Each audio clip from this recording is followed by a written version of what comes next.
Wichita, Kansas of 1875, there was one subject more deadly than the raids of outlaws or the gunfights between cowhands. Should women be allowed to vote? Yes, we smile now, but this was a controversy which erupted in violence along the frontier.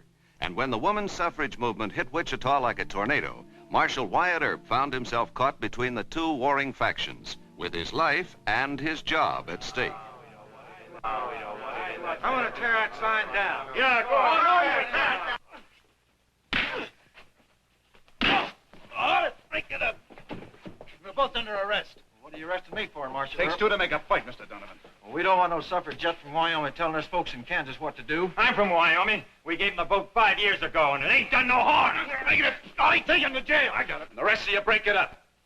My boss's wife is a suffragette. Well, she ain't right bright. You calling that told you to break it up. Now hold it. He says he's gonna rouse that lady speaker as soon as she leaves the depot. Thanks. I better go on down there. Well, I told you to hold it. You walk with me until you cool off. Well, there ought to be a law against these... Bring up in the next Congress. Shame to say this, Miss Laramie, but you're invading enemy country. Oh, that's not unusual for me, Mr. Murdoch. Why, I've even had eggs thrown at me several times. We have rough ways in Wichita. Rough? Why, you publish the best paper west of Kansas City. Thank you, ma'am. And that darling wife of yours. I know it was brave of her to invite me to speak, but there won't be any trouble, I'm sure. Well, this is my office, Miss Laramie. Sorry, Mr. Murdoch, it's as far as she goes. Jim, what is this? We're not gonna hurt Miss Laramie. Just make sure she gets back on the next train. You men must be drunk or crazy. Oh! All right, don't try anything. Get off your horses. Nice timing, Wyatt. That poor man, you killed him. No. He's just groggy. This is Mr. Earp, our town marshal. In all the gunfights and melees he's had to go through, he's never once seriously hurt or killed a man. Ollie, you and Paul take him on over to jail. I better go on over to the hotel with you. Yes, I think you have. No. You take my things on over to the hotel, Mr. Murdoch. I'm going to the jail. Jail? Why, yes. I have to help those poor cowhands. And I want to talk to you, Mr. Earp. Oh? Miss Laramie is our guest, Wyatt. She has the freedom of the town. I'll bring Mrs. Murdoch over to the hotel later. Thank you. Jails don't shock me. And please don't offer me your arm.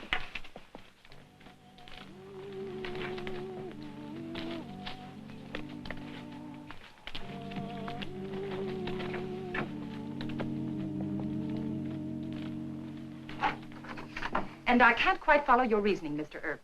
Those men are simply misguided. Why keep them in jail? Attempted abduction, wearing guns within the city limits. Well, won't you let me sign bond for them? That's up to the judge. Now, won't you please sit down?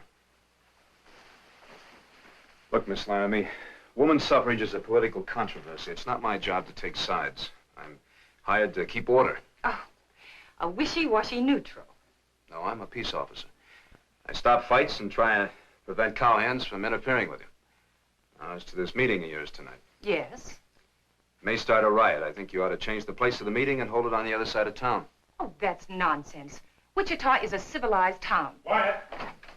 Wyatt, there's a big free-for-all down at Keno Corner. You better hurry. Guns? No, just fist-fighting, Ollie says, but it could turn into a gunfight. Yeah. Well, as you say, Miss Laramie, Wichita is a civilized town. I'll see you later.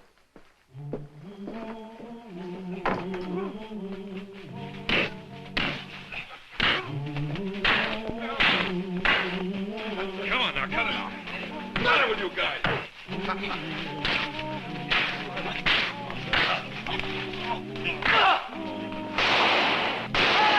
Break it up! On the next Next time I catch any of you fighting like this, you're going to spend 5 days in jail. Now go on, break it up. Go on.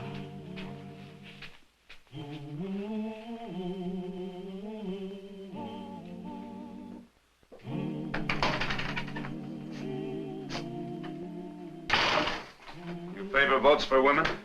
Not at the moment. How do you stand, Wyatt? I'm lucky I'm standing at all. Some one person started that uproar out there. Yes, I think Senator Mike Teague has passed the word. Teague, when did he get back? Last night. I begged my wife not to hold that meeting downtown. Is the senator feeling that much against voting for women? If women had the vote in Kansas, Mike wouldn't last long as a politician. Crusty, middle-aged bachelor. His boys could start a riot. Sure. I told Mrs. Murdoch. You know what her reply was? She said, we hire men to keep order. If anything happens at the music hall, it'll be your fault. Oh, that's nice. Did you speak to Miss Laramie about moving the rally? I did. No luck.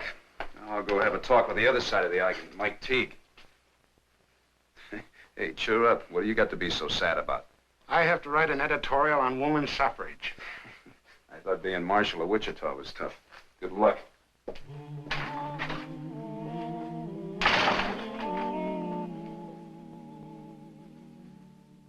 And I think I may honestly say, I have too much respect for the ladies. May heaven always bless them, to have their pure natures trapped in the pit of politics. Amen, Senator.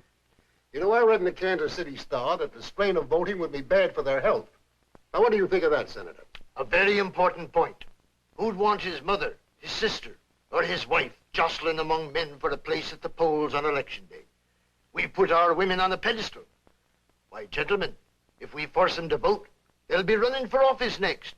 Impossible, sir. No, sir, not impossible. And what would happen to the law with women on juries, then women judges? Oh, and speaking of the law, here's my good friend, Marshal Earp. Excuse me, gentlemen. Well, Wyatt, how are you? Well, I'm in good health, Senator, but there seems to be an epidemic of broken heads around. Oh, you mean this suffragette business? A nasty bad thing. Well, I'd kind of like to talk to you about it. Well, certainly. Shall we rest ourselves, Wyatt? Why don't we go in the back room? Of course. Good idea. Oh. Give all the boys a drink. On the senator.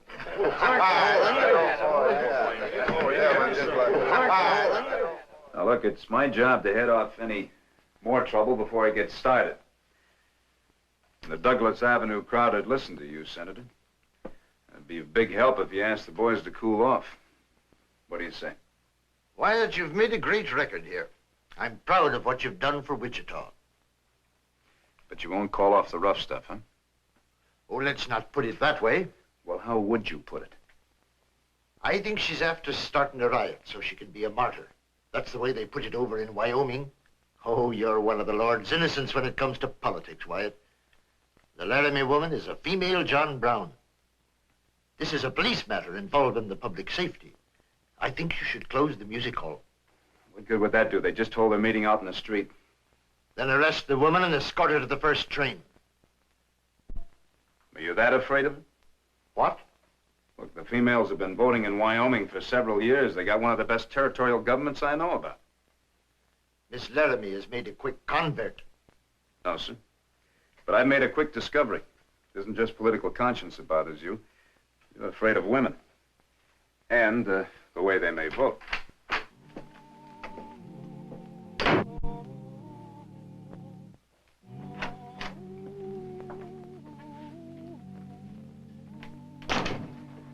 You've been waiting here all this time? Yes. Your men brought in a dozen more cowhands. Some of them have been brutally treated. Well, we didn't do it. They got bruised up fighting among themselves. Well, I must take your word for that. I don't suppose you'll release them without fines. It's up to the judge. Here's $500. Can I post this? If it comes to more, you could let me know at the hotel. All right. You want me to let the newspaper know about it? It might help our cause. Mm-hmm. I just had a talk with Senator Teague. Oh, him. Well, you know the senator. By reputation. He's one of our worst enemies in Kansas. I also had a talk with Mr. Murdoch. We both think that you ought to hold tonight's meeting on the other side of town. No. All right, then maybe I can put on enough special deputies to protect you. I don't want police protection. That's for me to decide, not you. Oh, I found you out at last, Marshal Earp. You're against us. Wait a minute, Miss Laramie. All the women I know believe in equal rights. Indeed. But they realize it's going to be a long fight. Now, you think you had a real tussle in Wyoming. Well, the men outnumber the women 8-1 there. The politicians gave you that vote. Oh, no, we won it. Only because the men figured that your vote wouldn't amount to anything. Soon there'll be as many women as there are men in Kansas. It's a different deal here. If you don't stop behaving like a fool, you're going to set your cause back years and years. And how should I behave? Like a woman.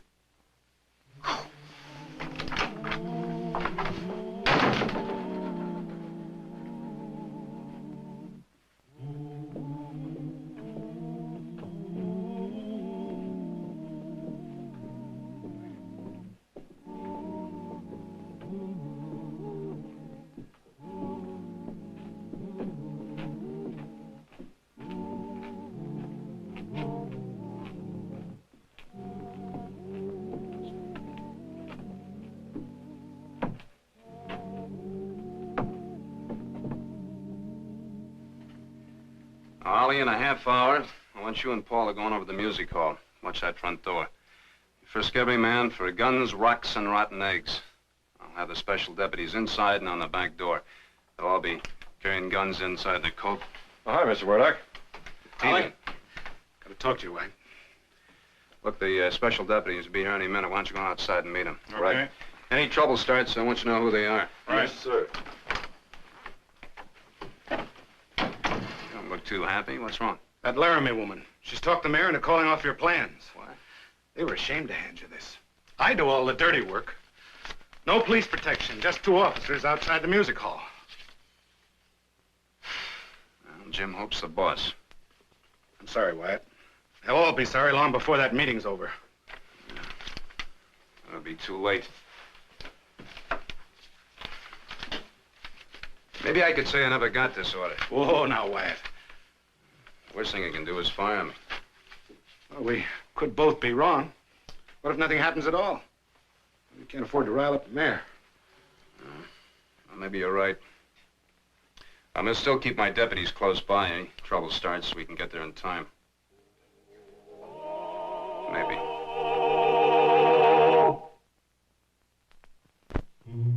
The next thing you know, they'll be going into the saloon and buying more lubricants, my wife. Stay in there. Why don't you go? What's the matter with you? All I said was it'd be all right for Texas women to vote. And I say Alabama women can vote. They have as much sense as Texas women. Don't you say nothing about Texas women. That's right. All I got to say to you is... Oh, so... Get in there. Get in there. No. Hey, just a little. Hold it, Red. Right here, hold it yourself. Just a minute, Red. Hold it. Hold it. Why, you hold it. Save your strength for inside. All right. Go on in. All right. Can't even have any fun. Senator? Just a little argument, Wyatt. No harm done. What was that remark I heard you make about saving strength for inside? You misunderstood me. What I said... My hearing's right good, Senator. I asked you to keep your crowd in order. You better do it. Are you threatening me? You can call it anything you want. But if there is any trouble, you're going to go to jail along with the rest of them. You're working awfully hard to lose a good job.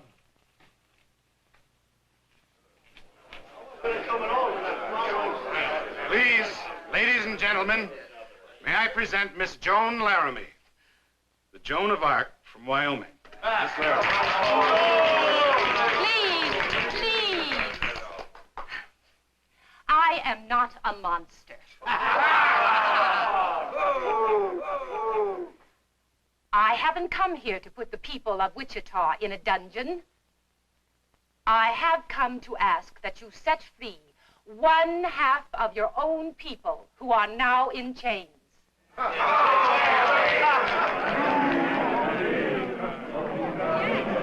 Yes, in chains. The women of Kansas are not free. No woman in this republic is free until she has the right to vote.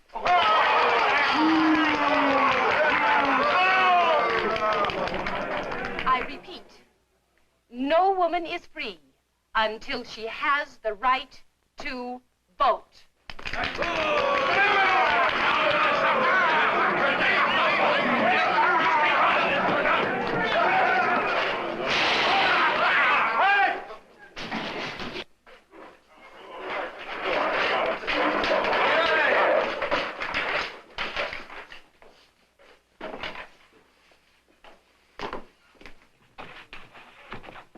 What's the matter with you? Come on.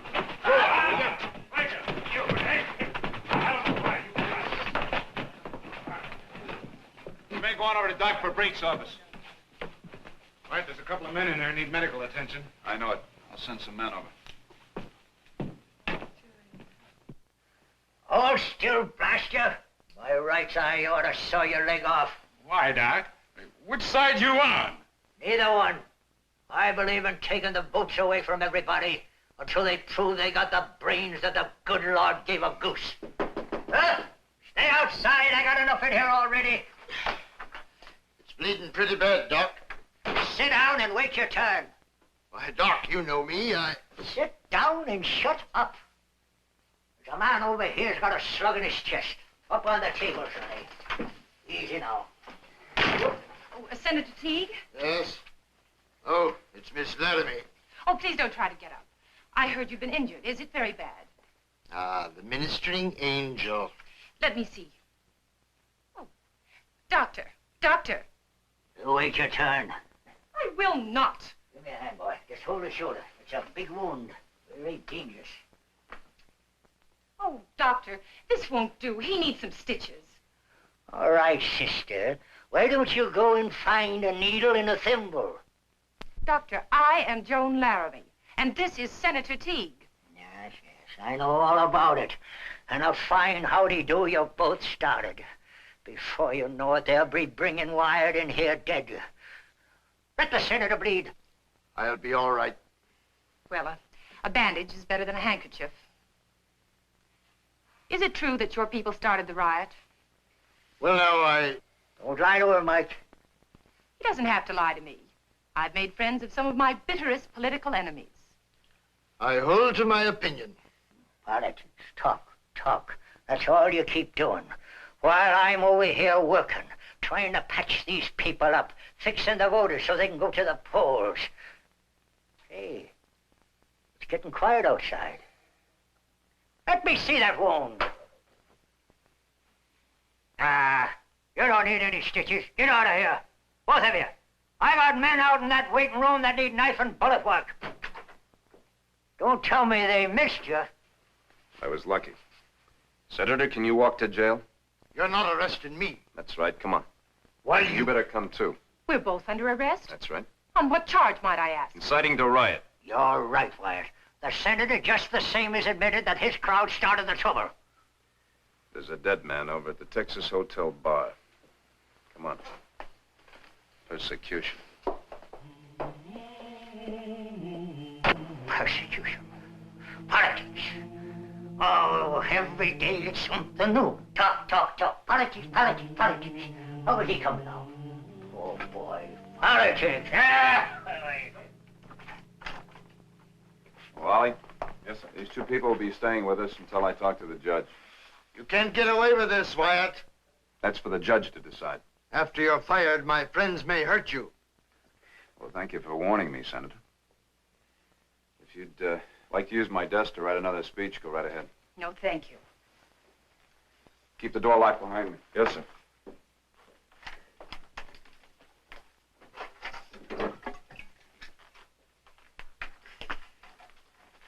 Like some water? Yes. Not in that. That fellow Earp deserves to be fired. He will be. But, Senator, you said your friends would hurt him. You didn't mean that.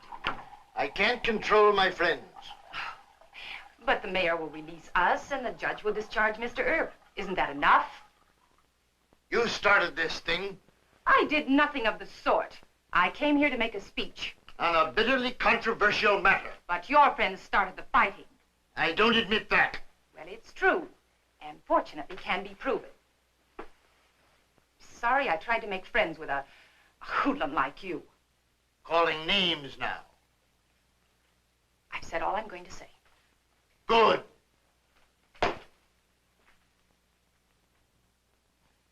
This time you may have lost your temper and used bad judgment. I can't understand why you arrested Teague and Miss Laramie. You can't prove incitement to riot against either of them. That's what they did, Judge. I agree with Wyatt. Did Miss Laramie incite the audience to use force? No, sir. Have you any witnesses that will swear that Teague ordered his crowd to break up the meeting? No, sir. All right. Then you'd better release them at once and apologize. I'll apologize to Miss Laramie. That will not satisfy Teague. And he's a state senator from this district. I don't care who he is. Now, Wyatt. Look, there was a man killed tonight and a lot of others were hurt. Now, if you and the mayor want me to resign, all right, but he gets no apology. I advise you to reconsider. Wyatt, there's been enough trouble already. No, let's go all the way. I quit. Now, Wyatt, now wait a minute. Think this over. Mayor, you want to talk to you? Come on out here. Your friends? I know them. You heard me turn the senator loose. Wyatt isn't here. You men better go home.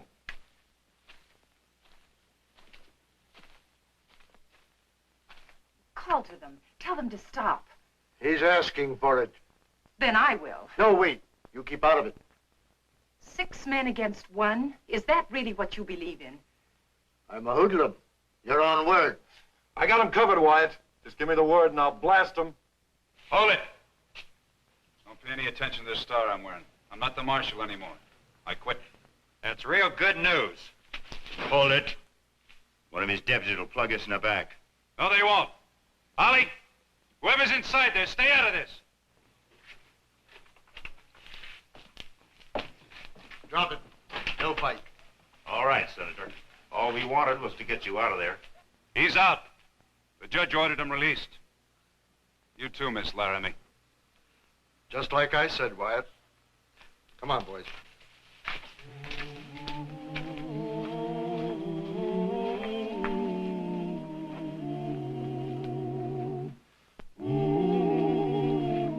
He saved your life. Maybe.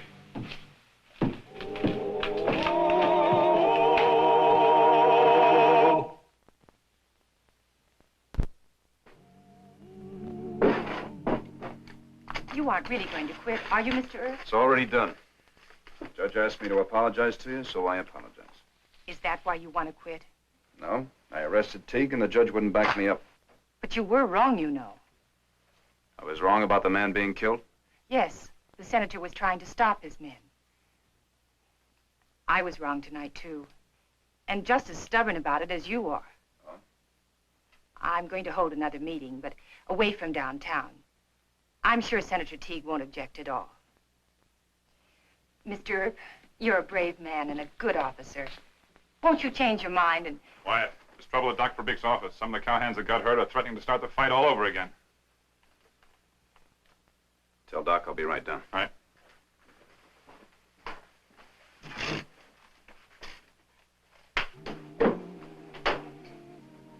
I'll see you at the next meeting. And you know, I really do favor votes for women.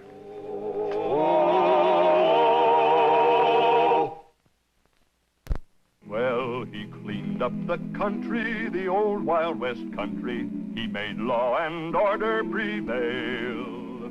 And none can deny it, the legend of Wyatt forever will live on the trail. Oh, Wyatt Earp, Wyatt Earp, brave, courageous, and bold. Long live his fame, and long live his glory, and long may his story be told. Wyatt Earp, Wyatt Earp, brave, courageous, and bold. Long live his fame, and long live his glory, and long may his story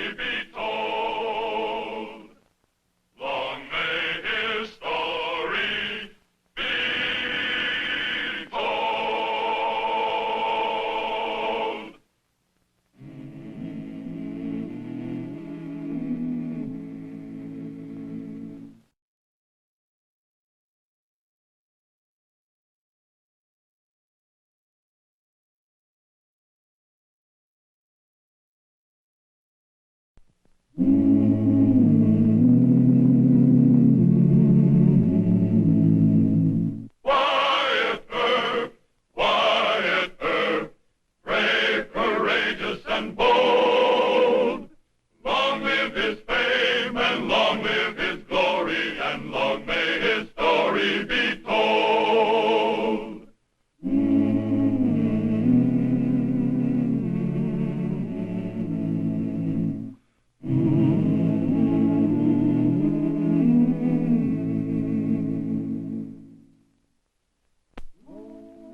The greatest factor in Wyatt Earp's career as a Western Marshal was his intelligence. He could shoot quick, but he could think faster. Earp was a rough and ready psychologist who studied his adversaries while other frontier marshals had no idea but to shoot them down. Unfortunately, the gunfighters, cowboys, and outlaws of Wichita in 1875 seldom appreciated Marshal Earp's intellectual methods.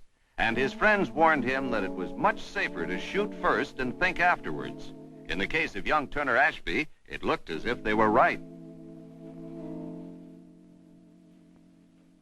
Hold on there, Farrell. We're supposed to be partners, aren't we? Yes? Then where's that money you won on that cold deck job? What do you mean? Young Turner Ashby. You dealt him out of at least $300-400. My own personal gain. I banked it. I pocket the money. Oh, no, you don't. We split 50-50 on the whole take. That's what you think. That's what I say. Come across, Farrell. Sure. Come across, Farrell. But not to your partner there. I'm the one you cheated. This will cover what I lost. If it's more than enough, I'll mail you the difference.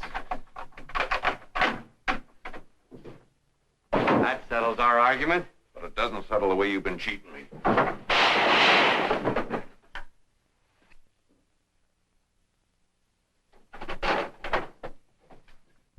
You out there, come on, open that door, somebody.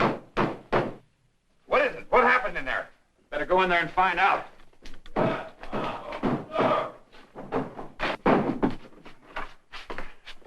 What happened? Ashby just shot Farrell Gillum. Get Marshal Earp.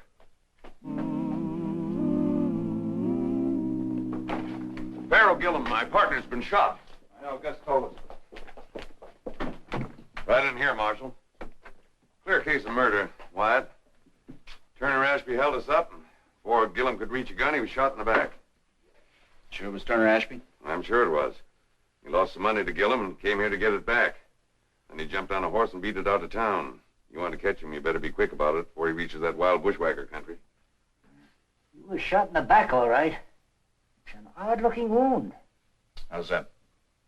We'd better talk about it in the office, Wyatt. The inquest will be held tomorrow, gentlemen. I'll have somebody pick him up.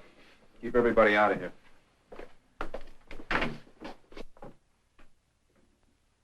Now you see why I didn't want to talk about it over at Denver Jones's office? It sure is a mighty odd-looking wound. Bullet must have entered the flesh sideways. Yep, sideways. Did you ever notice anything like that before, Wyatt? No, but I heard about it. Ashby must have been using an old gun with a worn-out barrel. See, if the grooves in the barrel are rusted or worn smooth, it tips the bullet off center, makes it wobble, instead of traveling nose first. That's it. The case is solved. It is. Uh-huh. Now all you have to do is catch Ashby and test fire his gun. Thanks. Catching Ashby is just a minor problem, huh? What's so tough about that, Wyatt? I heard Jones say he'd gone to the bushwhacker country. Last time I went into that mess of rocks and brush, it was after Bill Thompson. Well, now, you caught him, didn't you? No. His brother Ben caught him for me. If it hadn't worked out that way, I might still be chasing Bill. Say, you do look worried, Wyatt. Well, I knew the Thompsons, but I don't know Ashby. The trouble about hunting a man that you don't know is that you might be dead before you get acquainted. Well, he had a pretty good head start on me. I better be going. Why don't you come back dead? I got enough troubles as it is. Did you get that information on Turner Ashby? Yeah, Wyatt. This is about all I could get. He's about 29 years of age, owns a small cow farm on the edge of Bushwhacker.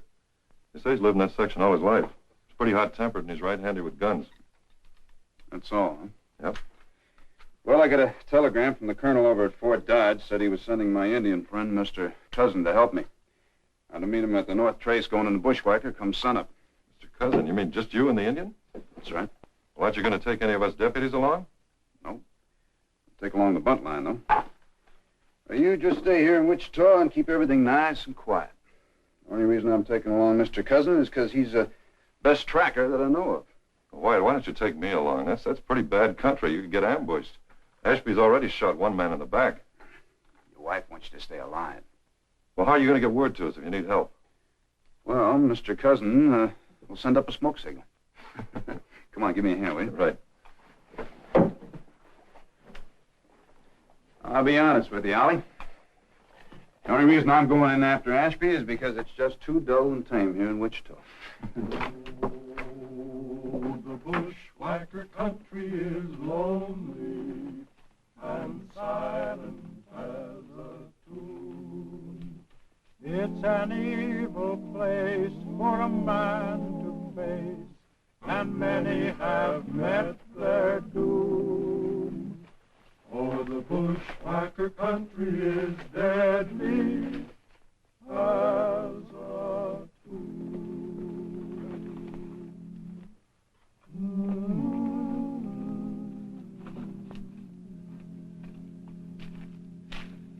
Morning, Mr. Cousin. I tell myself, he will say something like that. Who tied you up? Mr. Turner Ashby. He said, make sure to tell you his name. He also tell you that he was wanted for murder? He did not do it, he say. How do you know you were to meet me here? He knows you have Indian friends. He had gun on me, quick. Wonder why I didn't kill you. He's kind man. Kind. Shot a man in the back. Well, then, he kind to me only. How much of a head start has he got on us? Oh, couple hour. He take old Whitecap trail. Let's get one thing straight, Mr. Cousin. Ashby's wanted for murder. He won't be kind a second time. Now, come on, let's get him. Whatever you say, it's always true, Mr. Earp. Your feet are asleep. Come on. The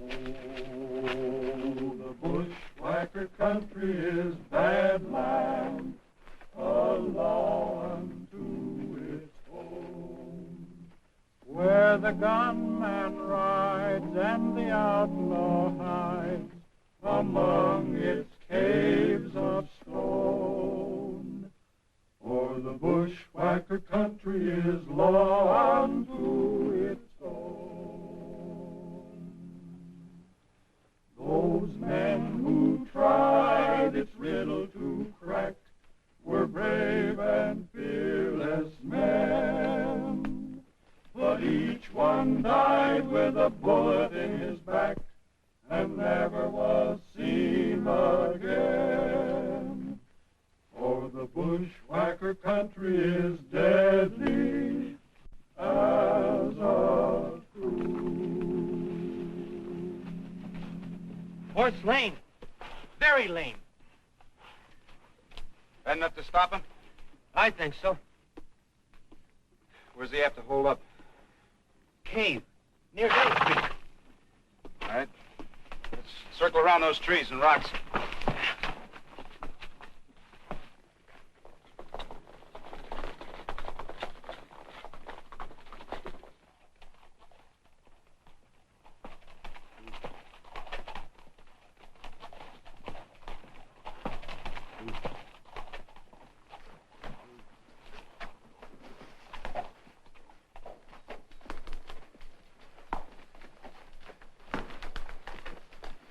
His horse.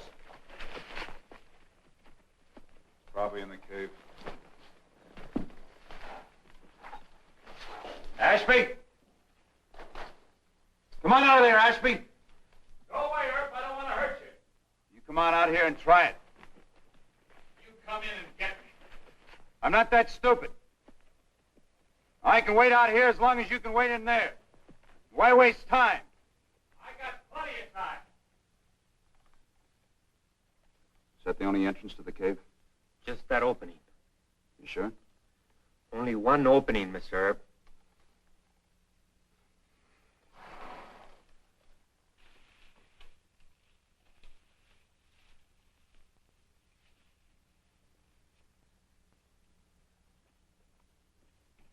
Ashby, want to talk to you about that killing.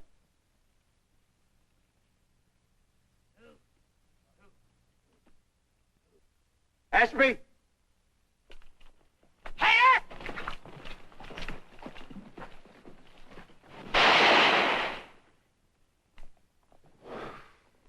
It's too great a range even for the bunt line. At least he knows we mean business. I'm big fool. That's my fault, Mr. Cousin. But I see only one opening. I did worse. I underestimated Ashby. I should have known he wouldn't go in there without having another way out. That bad man, he steal my horse. We'll get him. Come on, get up here with me. Come on. Hold on.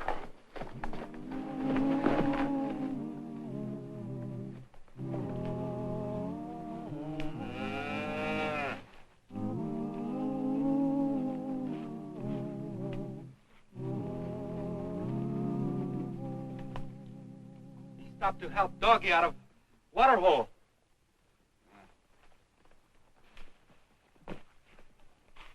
Think about this man. First, he's kind to me. He does not shoot me. Then he steal my horse. Now he's kind to Doggy. Well, never mind about that. Ashby's headed towards his home place. Can't run forever. Come on. Come on.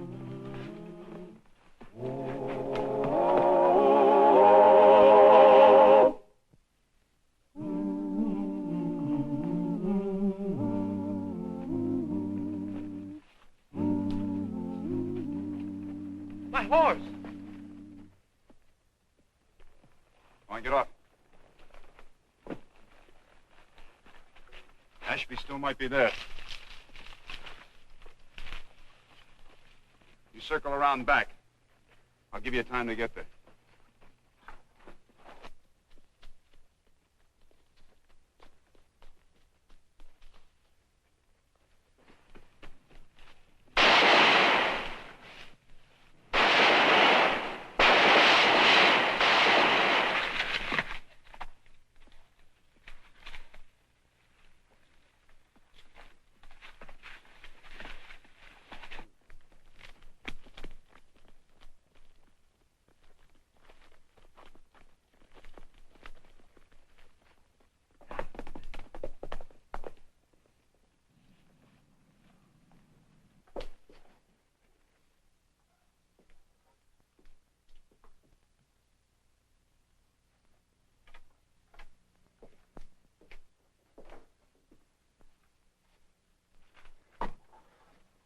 Ashby ride his own horse into brush. Leaving me a note. Nice letter. Listen. Wyatt Earp, dear sir. You and your Indian friend go back to Wichita. I have plenty of good food and cartridges. If you stay in bushwhack, I'll have to kill you. Turner Ashby. Kind and thoughtful of him, huh? Man, give me back my horse. Sure. He shot at you, too. Bullet go high, though. Now go on, finish it. You think I ought to let Turner go, huh? He let us go, Mr. Earp. He could kill us 3-4 times. From cave, from rock, from brush, from this house. Just wanted to let us get farther into bushwhacking. Maybe. You can stay here if you want. I'm going to go after him. Wait, my friend. This man know bushwhacker country more than me. You think we hunt him? We go after him, he be hunting us. All right, then. You stay here.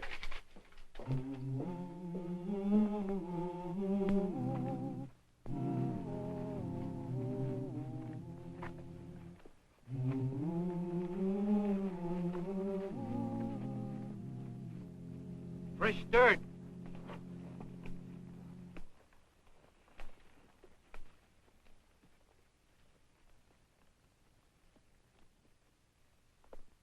Mantis Mount here. Can't you read, Earp? I told you what had happened. Go ahead and shoot, Ashby. Just your kind of target.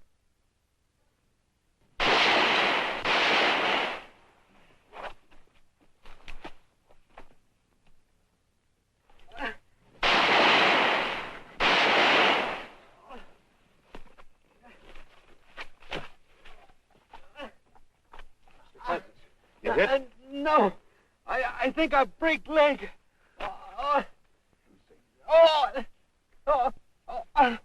You're right. Now, hold on now. It's going to hurt.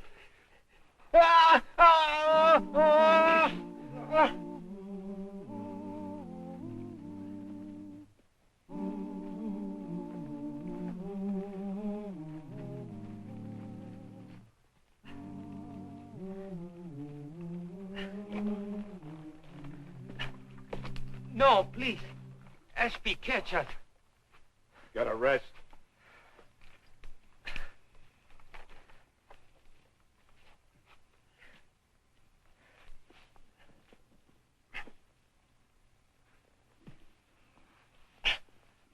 Take it easy.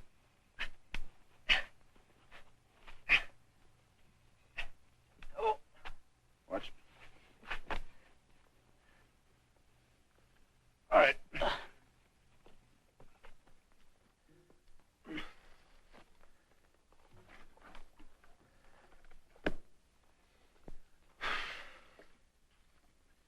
Yeah, that Ashby was shooting awful close. You reckon he missed us on purpose? I think he wants us to live. I wonder why. I do not know. He's part good, part bad man. He do not kill us. But he steal my horse. Make me break leg. But next time he see us, I do not know. Come on. You take a nap. I'll keep a lookout.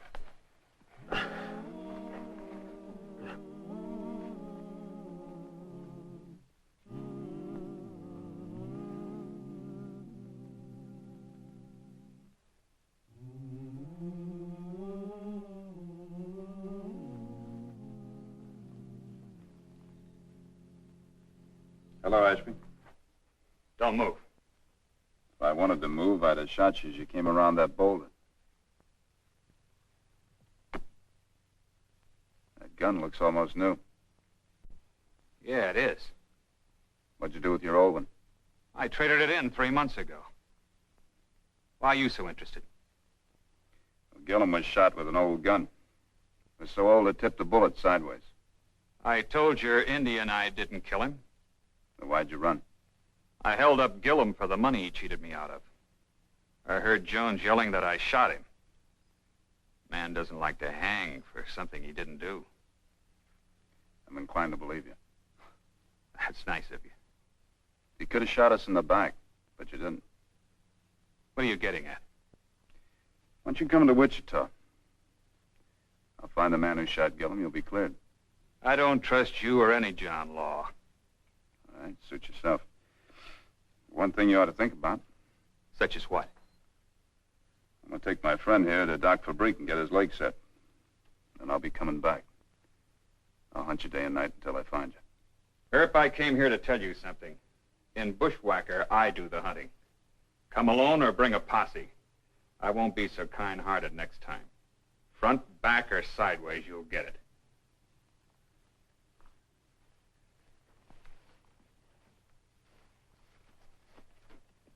That man talked bad. Well, I'll tell you, Mr. Cousin. The man's going to kill you doesn't waste a lot of time talking about it. I think I know him now. Ashby afraid to kill? No. Your first hunch was right. He's got a hot temper but a warm heart. You know him, but he know you? Well, let's hope so. Well, let's point him north. Still got to find the real killer.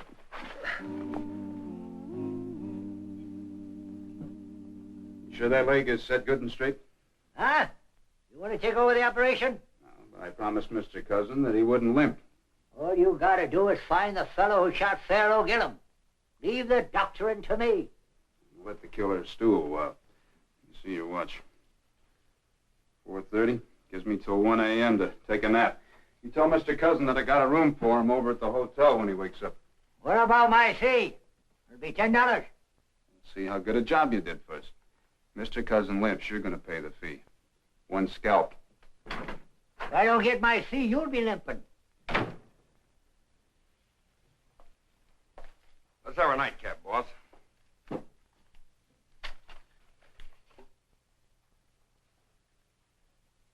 Take it easy. That Ashby fellow's on his way to Texas by now. Herb should have caught him. Our great marshal can't even arrest a crazy cow farmer. Sure, but that's tough going down on a bushwhacker. Well, they tell me that Marshal Earp's been... Don't make excuses for Wyatt Earp. Sure. You sleep upstairs tonight. Everything's locked up. All right. Good night, boss. Don't worry about it.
Yeah? Who is it? Turner Ashby. Wait a minute. Come on. Open the door, I'll break it down.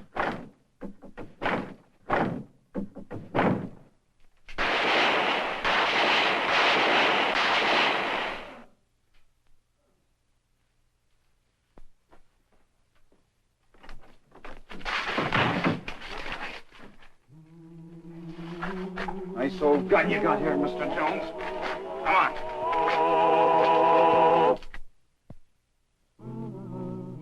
Marshal Earp, you say you can produce some exhibits in your case against the prisoner here? That's right, Your Honor. Ollie? This first exhibit, Your Honor, is the hind quarter of beef. The second exhibit is that door, which was taken from the rear of Denver Jones's saloon. The third exhibit is this old gun, which I took from Denver Jones last night when he fired at me through that door. Dr. Fabrique has testified that Pharaoh Gillum was killed with a gun that turned the bullet sideways. Now, that door is so badly splintered that I can't tell which way the bullets were traveling. With the court's permission. Would you get down here, sir?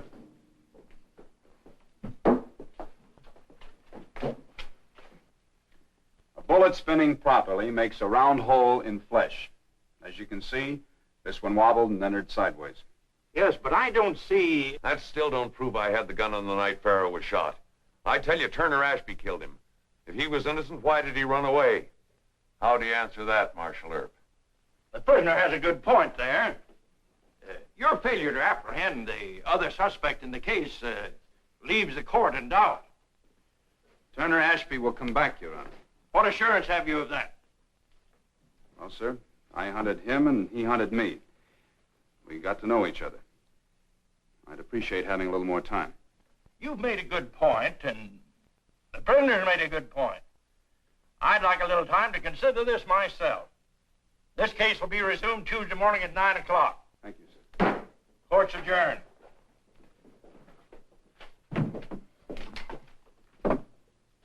You were almost too late. I hear you arrested Denver Jones. For a John Law, that was pretty smart. For a man on the run, it's always pretty smart to stop running. I asked for a postponement. Now we won't need one. Come on. Well, he cleaned up the country, the old Wild West country. He made law and order prevail. And none can deny it, the legend of Wyatt forever will live on the trail. Oh, Wyatt Earp, Wyatt Earp, brave, courageous, and bold. Long live his fame, and long live his glory, and long may his story be told. Long may his story be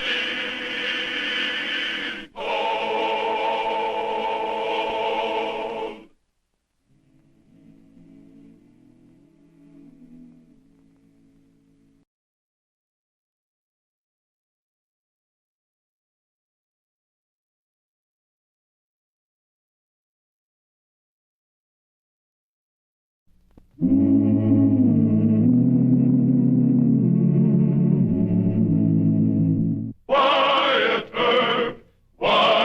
Earp, brave, courageous, and bold. Long live his fame, and long live his glory, and long may his story be told.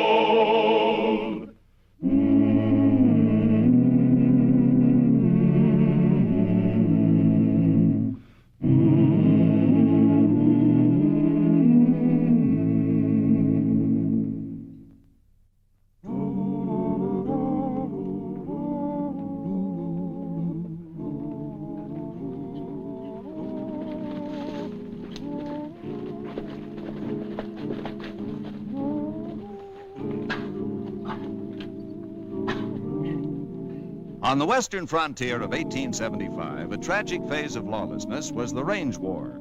A range war started when two owners of large cattle outfits had a personal dispute. Then it spread to cowhand retainers of the cattle barons, with professional gunfighters hired by both sides, making the war hot and deadly. Thus, when the Wades and the Fentresses invaded Wichita, Marshal Earp had no choice.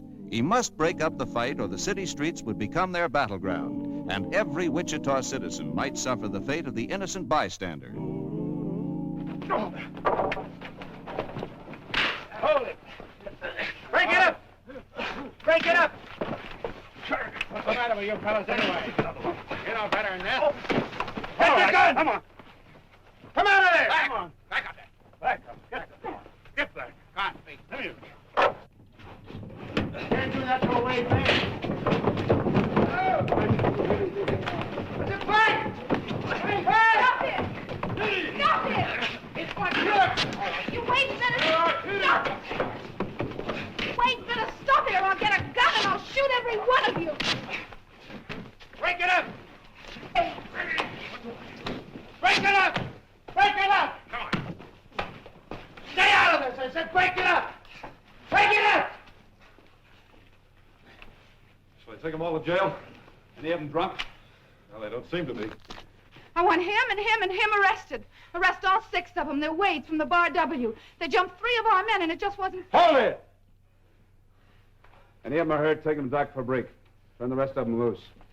Marshal Earp, are you on the Fentresses side or on the Wades? Who are you and where do you live? I'm Mary Ellen Fentress. I'm staying here in town at the Wichita Hotel.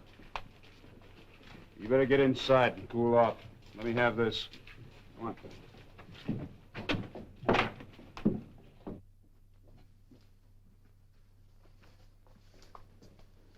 Now, you sit down and cool off. And I suppose you'd like to know what makes me tick. You must be Colonel Fentress's granddaughter. Lazy H outfit, hmm? Yes, I am. And there's going to be one real sure enough fight when my grandfather gets to town. Oh? He's put up with old man Wade for years and years. Haven't you any sense of justice, Mr. Earp? Well, there are always two sides to every argument, Miss Fentress. Those Wades jump our range, they rustle our steers, they bribe the cattle agents so they can load first at the freight pens. Now they bought up all the rooms at the Texas house. Colonel Wade's coming into town, huh? Don't call him a colonel. He was only a brevet colonel and a plum coward. Well, I never argue with ladies. I'm sorry. I hope you'll forgive me for losing my temper. But it was 6 against 3, and, well, my blood just about boiled. Yeah, I know. I bet you've lost your temper a few times. A few times, but, you know, that's one of the worst things a peace officer can do. Peace. Can't be any now. The Wades are loading guns. They've come into town for the finish fight. Wyatt, we're going to need some more men. The Wade boys just went into the Texas house and cleaned the gun rack. You see? Where are the Fentress men? Well, Doc Fabrique's patching them up. All right, let's go down there. Just the two of us, Wyatt? That'll be plenty. We'll go in the back door. I'll go too. No, you stay here and start trying to act like a lady.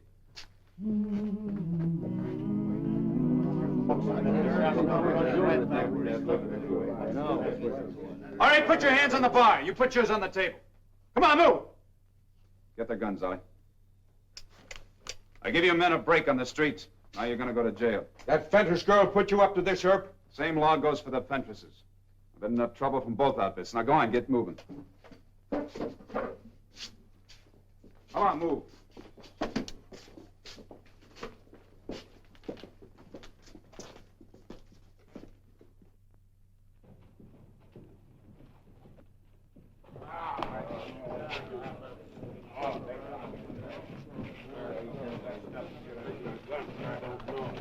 on, move. Hold it. Mary Allen said they beat up on 3 of our boys. Oh, you're Fentress men, huh? Well, climb down, both of you. Oh, sticking up for the Wades. Then climb down.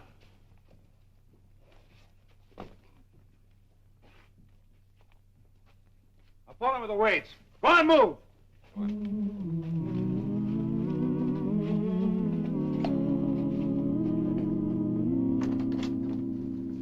Marshal Earp, are you sure you haven't made some dreadful mistake? Mistake? Well, it was all right to arrest those Wade cowhands, but you arrested 2 of our men, too. Mr. Brodus, he doesn't think it was quite legal. I'm John H. Brodus, attorney at law. Howdy. Miss Fentress, your men were arrested because they were drunk and wearing guns. They also told me that you incited them to get even with the Wades. Why, I never. All I did was tell them how the Wades beat up our boys. Now, all of this is a little irrelevant. Oh, it is, huh? Yes, it is. You know, ever since my arrival in Wichita, I've been quite concerned over your high-handed tactics, Mr. Earp. I've been retained by Miss Fentress here to see that her grandfather's employees are released immediately. You got a writ of habeas corpus? Not necessary, young man. All Miss Fentress need do is to tender bail money. I've got more than $100 right here in this purse. Now, don't bother. I intend to keep those prisoners for 24 hours. The law gives me that authority.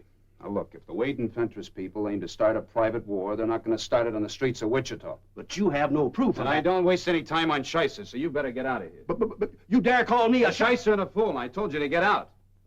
I'm going to see Judge Jewett. Well, you do it. You'll find him right over at the courthouse. You know what's wrong with you? You're a girl. They've never been punched in the nose. Girls seldom are. So a few of them grow up to be spoiled brats. You're insulting. But perhaps you're not gentleman enough to know that. And you haven't got enough brains in your stupid little head to know what you're trying to start. A range war isn't romantic, Miss Fentress. You've seen a lot of men beaten. You want to see them killed, too? Yes, every one of those Wades. And where will you be? Wringing your hands in the parlor, I suppose. Sniffling about all the Fentress men that are killed. Well, you make me sick. Now, you get out of here, too. My grandfather will shoot you. He's got more brains than to try it. And you tell him for me, if he shows up in this town wearing a gun, he'll wind up in jail. I'll tell that to Wade, too. What did she do to Rumple your... Forget it. How many deputies have we got? 7, counting me. All right, send 5 of them over to Texas House. You tell them to arrest every Wade that shows in town wearing a gun. Yes, sir. I'm going over to the Wichita Hotel. I think Fentress will show up this afternoon. You and Paul join me over there later. Right.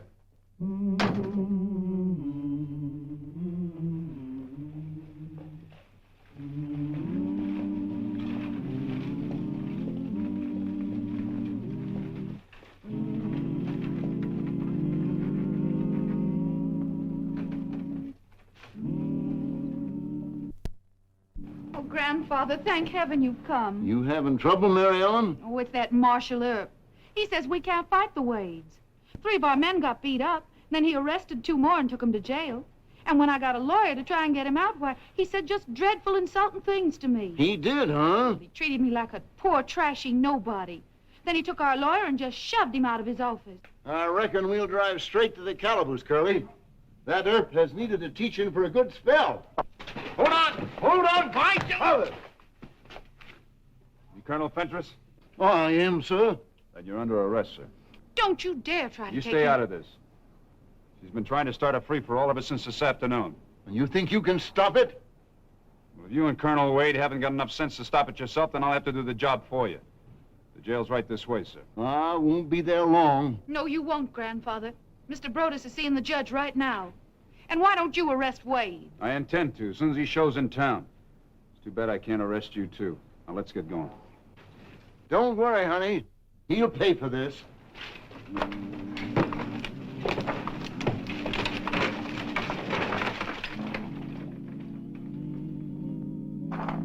I don't know why you acted with such severity. Colonel Wade and Colonel Fentress may be just blowing off steam. Not this time, Judge. They told their men to fight it out. But you don't know that. Well, Fentress is right in there. Go ask him point blank. Oh, hang it on, Wyatt. A man's intent doesn't constitute a breach of law. Brodus has been after me to release all the prisoners on bail. Well, you wouldn't do that. Why not? A pitched battle on the streets, innocent bystanders being hurt? It's a condition of priori criminis. You're asking me as a judge to assume that Wade and Fentress's men will actually shoot at each other. That's right. Brodus is a shyster. But he knows enough law to realize that you put me in an embarrassing position. Why, old man Wade isn't even in town. No matter what Fentress threatens, it takes two to make a quarrel. Don't you see that I'm stretching the law?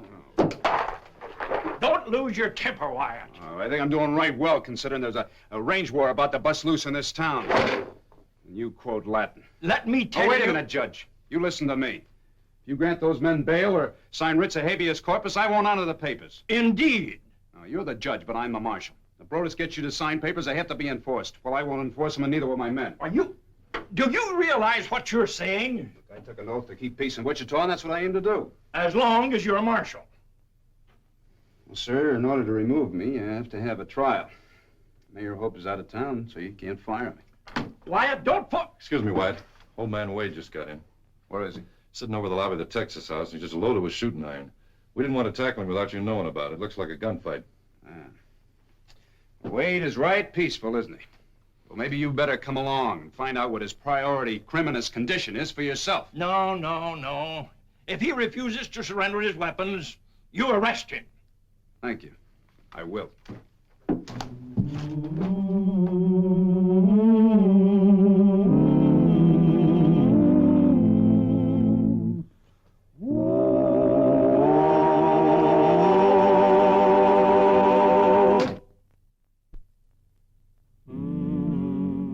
And another thing, Earp didn't throw Fentress and his boys in jail to stop a fight.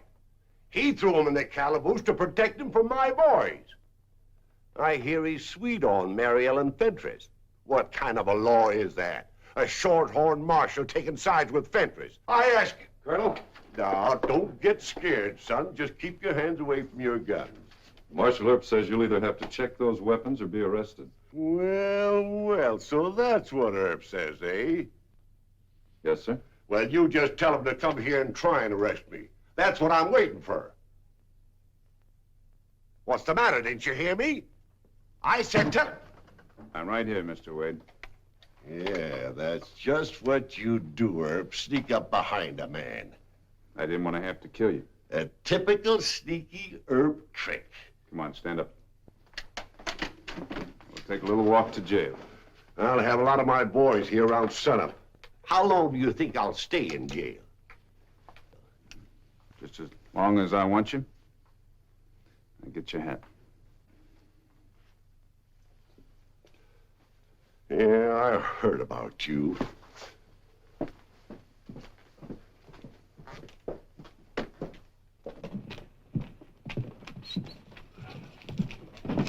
Well, I declare.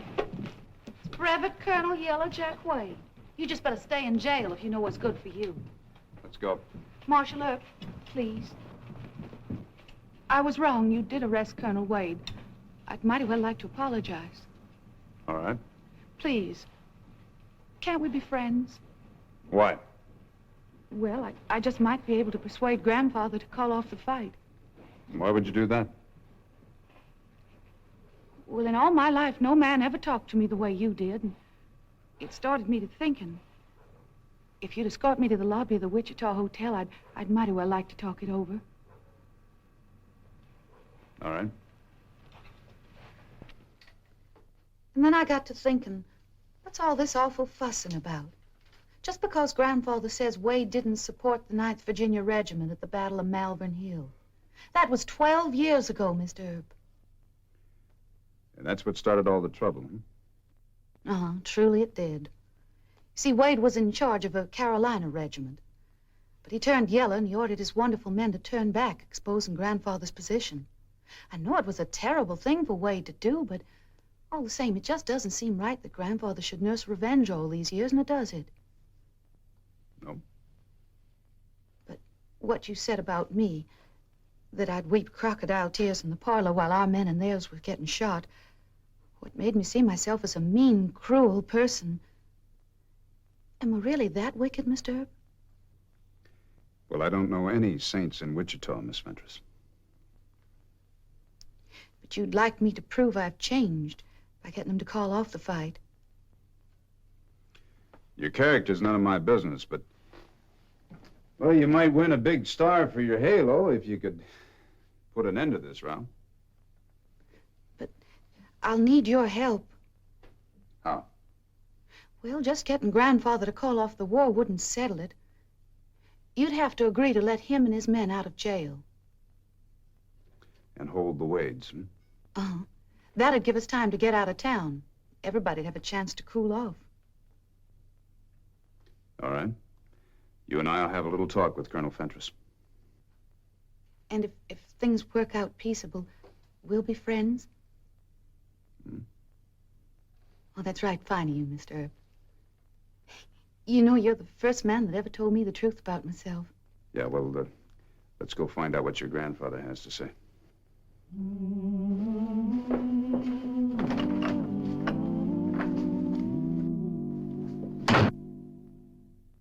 I'm sure Grandfather will listen to me. I hope so. Mary Ellen, what are you doing here? Grandfather, I've come to an agreement with Mr. Earp. He's going to turn us all loose if you promise to stop fighting the Wades. Oh, I thought so. Earp is a good-looking scamp, and he's turned your head. Grandfather, how can you say such a thing? Forget it, Miss Fentress. Colonel's determined to have a war. I make no deal with you, Earp. I don't have to. No? Brothers has telegraphed the governor, and the governor is a personal friend of mine. Grandfather, I'd given... Mind your manners, Mary Ellen. No lady would associate with a fellow like Earp. You go along back to the hotel. Immediately. You and that small-town judge will soon be out of jobs. Paul? Send Colonel Wade in here. I'm going to make you the same offer I made to Fentress. I'll keep him and his men in jail here for a while and let your crowd go free, if you'll promise to get out of town. And make peace, I suppose. I don't care what you and Fentress do outside the city limits. But I'm not going to have any gunfire in the streets of Wichita. You're bluffing with a poor hand, Earp. A pair of deuces. Oh, I am, huh? Yes, you are. Of course, Fentress wired the governor and we'll be out of here by morning. And so will you, Sonny.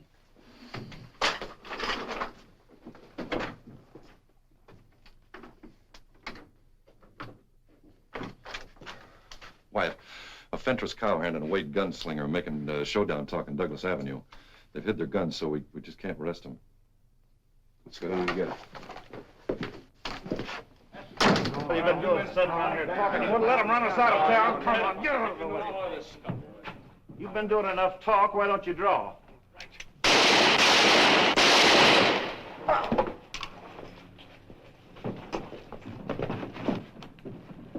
This one's dead. This one's still breathing.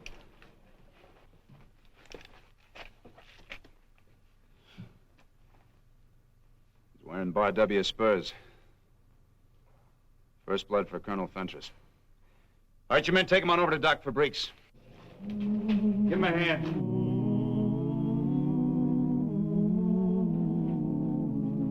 Lift them careful.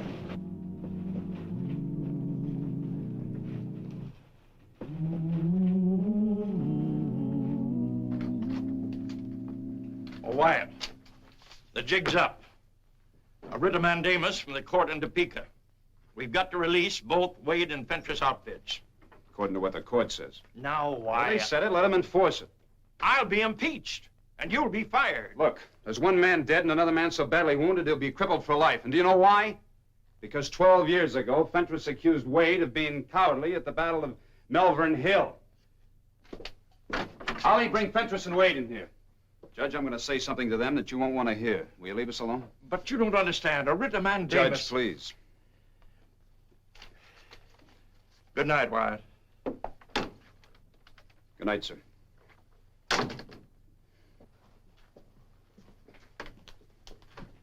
Have a seat, gentlemen.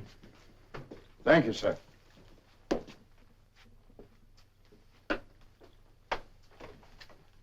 Colonel Wade, one of your men was just killed in a gunfight down at the Texas house. Oh, that's too bad. Yeah. Colonel Fentress, your man was shot up so badly he'll be crippled for life. I'm sorry to hear that. No, neither one of you cares a hoot. They're both just nobodies in your own private little war. All right, gentlemen. Come morning, you'll have your own little private war and your own little private battlefield. Battlefield? What do you mean? I mean that you and Colonel Fentress are going to fight the next battle all by yourselves. These are your guns. You suggesting a duel, sir? I don't care what you call it. But tomorrow morning, my men and I are going to take you to Denby's horse barn. There's nice thick walls so that no innocent bystander can get hurt. This is your fight, isn't it? Yes, of course. Well, then I assume you have no objection to fighting it out personally. Or would you rather have it fought by boys who never even saw Malvern Hill? No. I'm ready. So am I. Good. I just hope you're both as brave as your hired hands. Oh, and don't worry. If either of you is killed, your great attorney, Mr. Brodus, can appeal it to the Supreme Court. Have a good night's rest, gentlemen. Good night.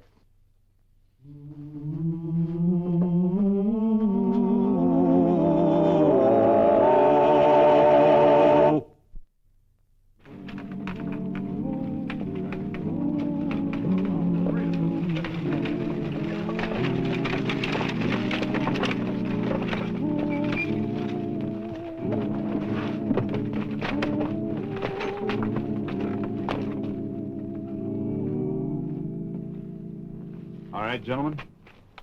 Here are your guns. There are 3 bullets in each. Check the cylinders. Ollie will open the door. You walk in side by side. Then you'll make your own arrangements as to when to start the fight and the distance between you. You understand? Any time, gentlemen.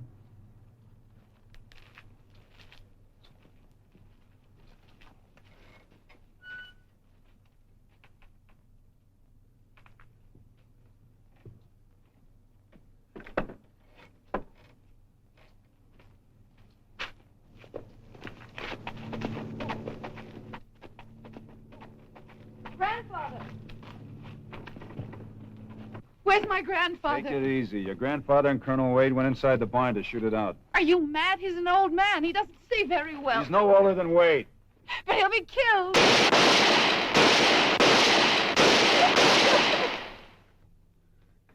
It's 6, Ollie. Open the door.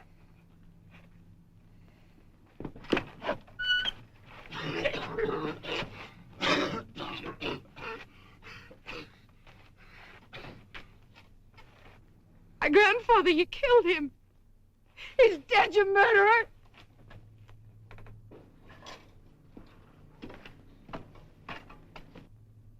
Grandfather! Grandfather, thank heaven. I'm all right, honey. Wretched bad shooting. Take him to Doc Fabrique's. I hate you. Oh, there, Mary Ellen. The war's over. Jack and I decided we've had enough. Come on, Jack.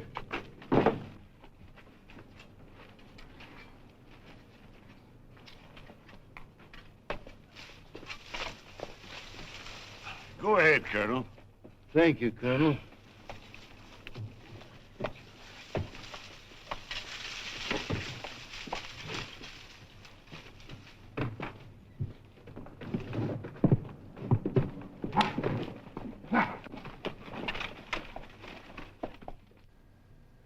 I'm sorry. I lost my temper.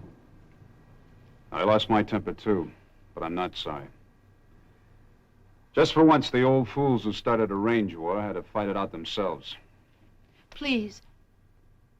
Can't we be friends, Mr. Herb? The war's over for you, too, huh? You know, the courts are not going to like any of this. Would it be all right if I sort of fell in love with you? Nope.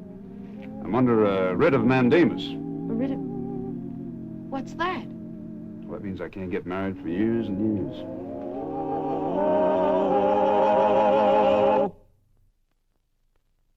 Well, he cleaned up the country, the old Wild West country. He made law and order prevail, and none can deny it. The legend of Wyatt forever will live on the trail. Oh, Wyatt Earp, Wyatt Earp, brave, courageous, and bold.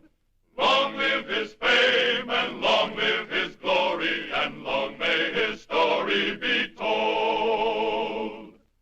Long may his story be told.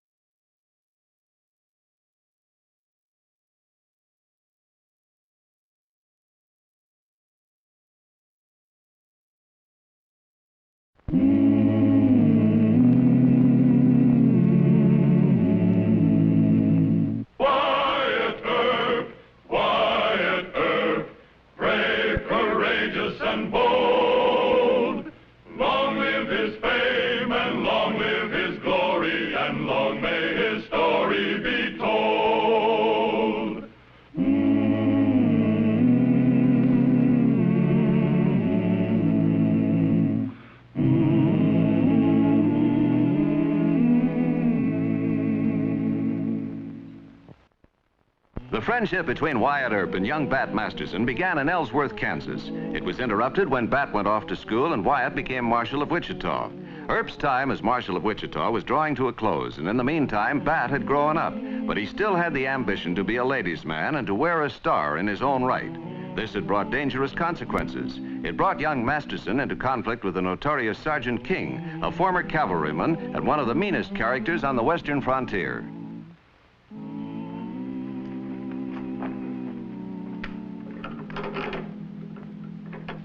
And now I'll show you how to put some English on the cue ball. English? Yeah. Now watch. You hit the ball just a little off center, like this. Now here's another little trick. Now this time... Hello, Amy. No, it was a kid. I'm Bat Masterson. Who are you? He's Sergeant King. Amy's my girl. Or perhaps you didn't know that. Look, please, Bat doesn't want any Shut up. trouble. I'll let it pass this time, Sonny. But if I catch you sparking around her again, I'll... Look, you don't own Amy. And you don't boss me. No? No. Help, please. The sergeant's got a gun. Oh, you baby-faced little squirt, you... Sergeant! Well, well, if it isn't the captain. Get out of here, King. I mean it. You can't order me around. I'm not in the Army no more. Look, just let me get my guns and... No! I can still put you under arrest. Want me to do that? Look, I'm not fighting you. The next time I catch you with Amy, I'll gun you. Now get out.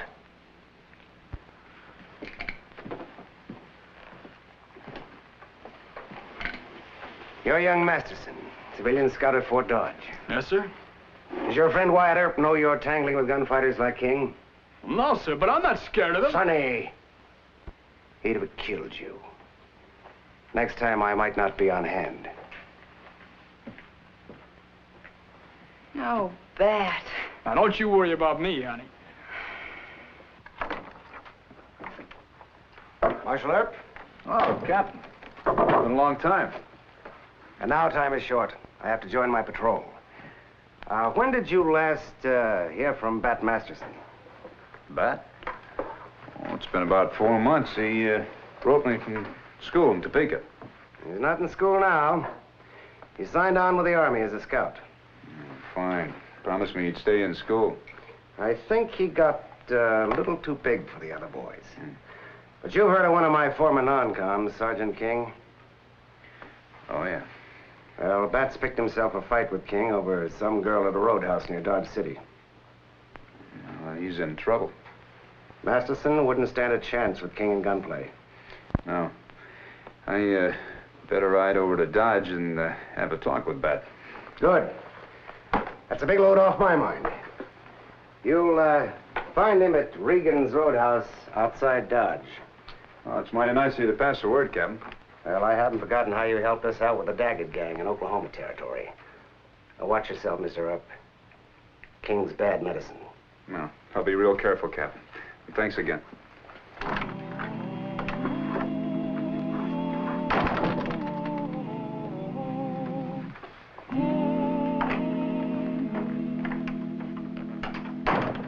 Here's your leave of absence signed by the mayor. Any objection? He hollered his head off. I think he suspects folks over at Dodge are trying to hire you away. No, nothing like that. Just personal business. I'll be gone about 3 or 4 days. You'll be acting marshal. Just follow the regular routine. Wyatt, I don't mean to get personal, but you going against trouble? I might be. The instructions for returning my body to Illinois are in the drawer there. Give me a hand. All right.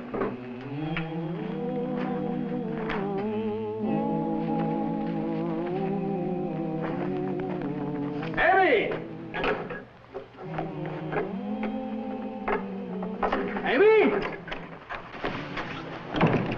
What's the matter? You look worried. I am. Is Sergeant King after you? Well, he better not be. Oh, now, honey, you promise not to bother yourself about that fella. He's jealous, that's all. He thinks he's a lady killer. He's a man killer, Bat. Ah, forget about King. I'm hungry and it's time to eat. And the Army wants me to go north and be a scout with General Custer. He's going to put old Sitting Bull in the sack next spring. Nah, but I'm gonna stick around Dodge. Get me a job as a deputy marshal. Well, would that pay more than scouting for the Army? Oh, 2 or 3 times the money. Let's see, I'll get my share of all the fines. And counting what I'll win gambling, well, I'll make my pile so quick we can get married. I haven't said yes. And I wouldn't ask you, Amy. Not until I can give you pretty clothes and a living with some style to it. Oh, you talk real sweet, honey. But I still think you should stay with the Army. Why? Well, because it's safer. You got the whole government on your side. Now, there you go again, worrying about me. Well, I know it hurts your feelings when I say it, but you're still a kid. And you're so old. Well, I'm older than you are, and I've learned enough to know that... Who's a stranger? It's Wyatt Earp. Hello, Mr. Earp. Mr. Masterson? I meant to write you, but things moved so fast I never got around to it. You on your way to Dodge? No. Who's the young lady? Oh, excuse me. Miss Amy Pelton, this is Mr. Earp. As good a friend as I ever had. Well, I guess heaven must have sent you. I've been so worried I was on the verge of writing you myself. Now, Amy, I don't... Would you talk to him? See if you can talk some sense into his stubborn head? Well, I'll just be in the way. Excuse me. I just couldn't stay in school. They had something called algebra. It's tougher than going against sawed-off shotguns, so I left. Yeah, well, let's talk outside. Yes.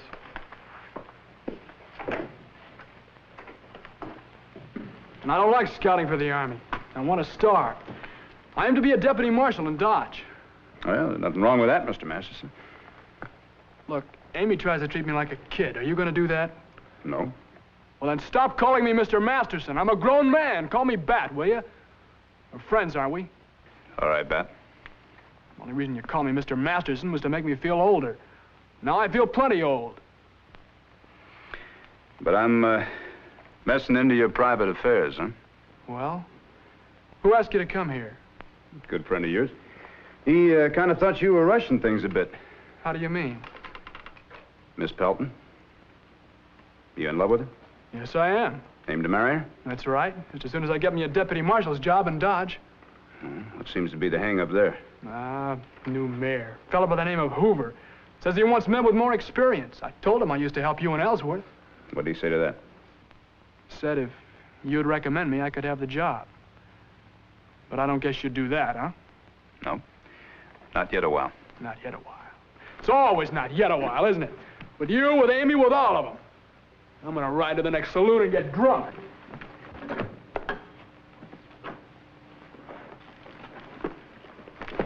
Come on. Dad? Dad, stop. Come back. Oh, you better go after him. He'll try to pick a fight with Sergeant King. He'll be killed. Easy now. Well, didn't he tell you? King threatened to gun him if he didn't stay away from me. And King will do it. He's a terrible man. He's not going after King. Told me he was going to ride over to the next saloon and get himself drunk. Oh, well, he won't. What makes you so sure? Well, that's one thing you taught him not to do. He was just trying to worry you. I tried to teach him a few other things, too. Yes, I know. About women. He told me. Offhand, I imagine Bat can be quite a bit of trouble. Well, he is. Sergeant King was after me, and well... Used Bat to discourage King, huh? Yeah, I guess I did. Look, I know it's awful rough out here for a girl, but still... You think I should have picked on an older man? Well, all right. You be my hero. You see? Fellow won't stick up for a girl unless he really likes her.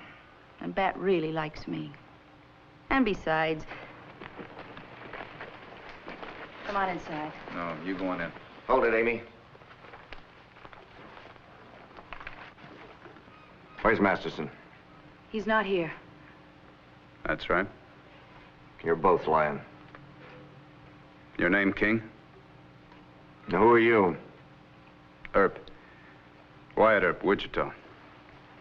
Miss Pelton and I don't like to be called liars. Now, you get on your horse and get out of here. You can't wet nurse that kid forever. He keeps away from her, or I'll kill him.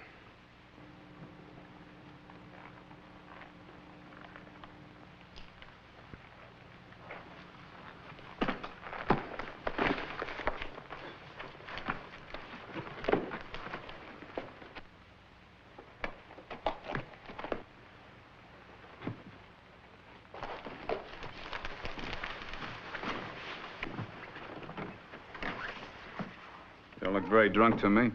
I changed my mind. Stop acting like a 10-year-old brat. I saw you running over King. He's my trouble, not yours.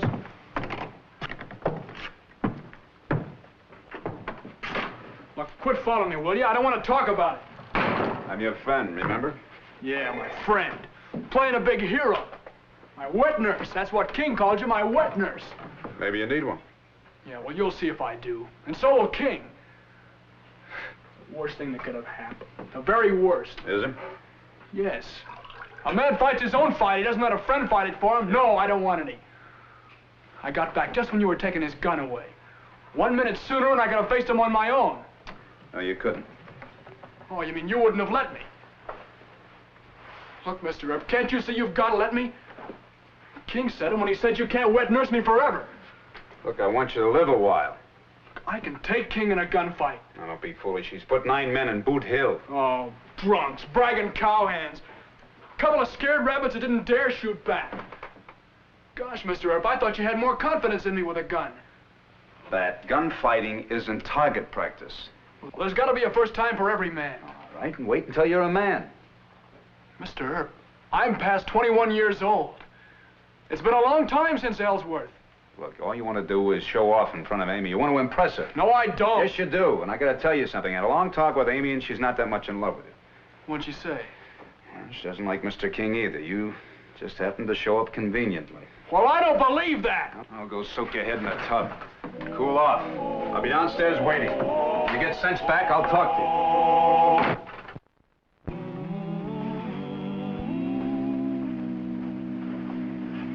What'd Bat say? Nothing sensible. He still wants to fight King, huh? Mm-hmm. Well, all right, I know how to fix that. How? I'll just tell him that I don't care anything about him. Then he'll be real sore at me, and you can take him back to Wichita. But he wouldn't go. He'd just think you were lying to keep him out of trouble, and he'd accuse me of putting you up to it. Well, what can we do then? Well, I guess I'll just have to shoot Mr. King. Not fatally, just clip him a little. It'd be kinder if you'd clip Bat. Kinder? Well, what'd happen to that boy if word got out that you gunned King to save him? He'd never live it down, Mr. Earp. Well, a few weeks' talk. Men in Dodge City find something else to talk about. No. Men can be awful cruel. Talk would follow Bat everywhere he went. Maybe you're right. And how would you like to live in this country with men saying your best friend had to fight your first battle for you?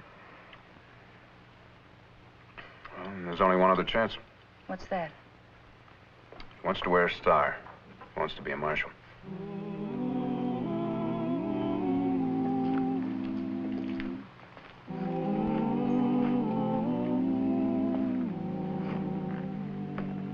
Traveling? That's right. Dodge City. I'm disappointed.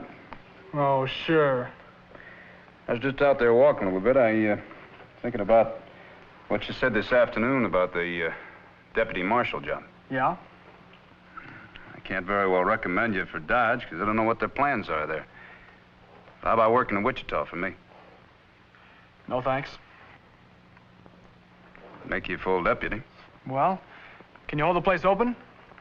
For how long? Until I've had my fight with King. Might take a day or so for him and me to get together. He moves around different places and... I give up. Sorry we can't agree, Mr. Earp. But a man's got to do the way he thinks is right. Yeah. Well, I reckon this will be the last time. Oh, I'll see you again. I doubt it. You're too slow. You don't know how to shoot. What? You heard me. You don't know the first principle about gunfighting. What do you mean? I'm almost as good as you are. Would you like to try and prove it? Yeah, right now. Let's go into the barn. All right.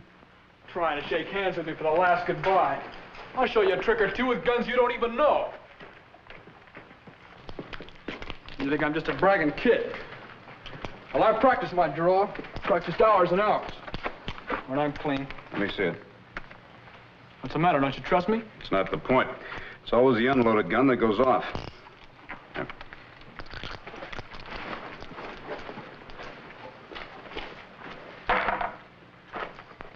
All right, anytime you're ready. Oh, wait a minute. You're too far away. King will move in close on you to make sure.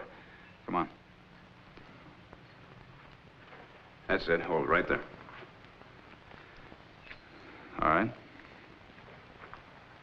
Draw. Hold it. Now, you see, you lost a lot of time reaching up for him. Now, you lower your gun belt until the grips just touch the palm of your hand as they hang naturally. That's it. Now, we'll try it again. This time I'll stay close to you so I can see what you're doing.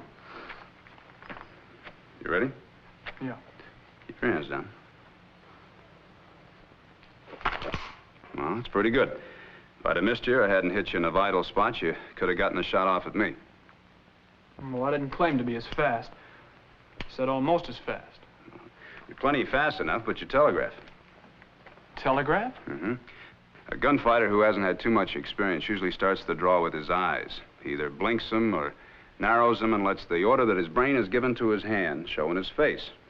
And the shoulder muscles tense, and his hand usually just makes a little move to get closer to that gun grip.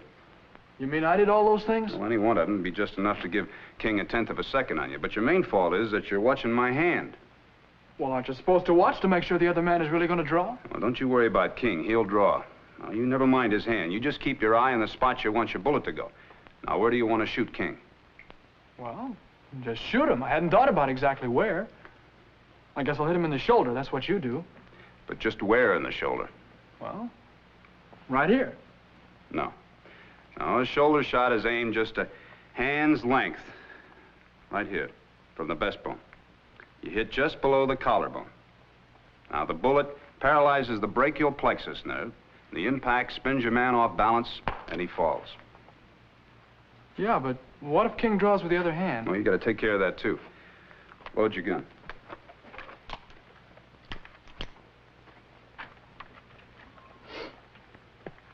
I'm going to draw this shoulder high.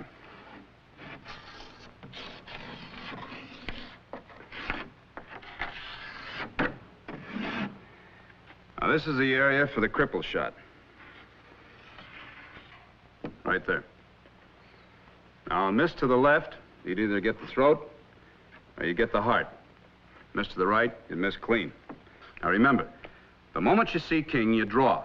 One flash of recognition, and your eyes steady on this circle. Now, as soon as you see this spot, your hand moves, but not until. Now, your eyes stay focused on this circle as the gun sight comes up. Now, the instant that gun sight reaches the lower point of this circle, you fire. But you wait for the gun sight, you understand? Come on. Now, this is about the right distance. A little closer. That's it. Now, you keep your eyes on the circle at all times, and you face your target squarely. Let your arms hang down naturally to the side. All right, it's King. Well, you didn't wait for your gun sight, and you didn't take time to draw. Now, let's try it again. Now, take your time. It's important to draw fast and get off the first shot, but it's much more important to have your bullet go where you want it to go. All right? Draw. Well, that's better. You got him close to the heart that time. You satisfied? No. I want to hit where I aim.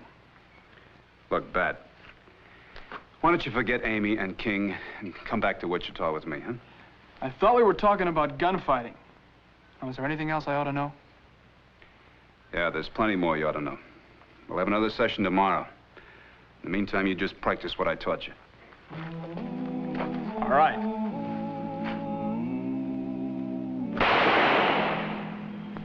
That's pretty good. You didn't telegraph, and you took a split second to aim. Well, that ought to be pretty good after 2 solid days of this. There's just one other thing. Let's see you fall down and draw. Fall down and draw? That's right. You've been assuming through all of this that you're going to outdraw King and put him out of action. Well, yes, I have. You got no right to assume any such thing. No, King may draw faster than you and knock you down. But let's say that you're still able to shoot. Fall down. Yeah, but if I'm down, where do I aim? You aim right at his heart. I've seen a lot of men get hit in the stomach and keep on shooting. Now, you remember, if you're hit, you go down. You got to kill in the next instant or be killed. It's your life or his. Yes, sir, I understand. All right, let's try it. You ready? Yeah. No, you missed. Come on, try it again. Get yourself set. Okay. Ready? Yeah.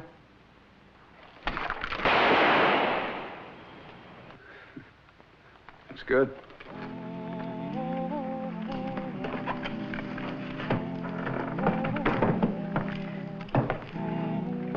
Where are you going? Oh, Archie's driving me to Dodge. I can't stay here. As soon as you leave, King will be coming after Bat, and I'll be next. Did you tell Bat you were leaving? No, I hate goodbyes. You explain it. Come on, Archie.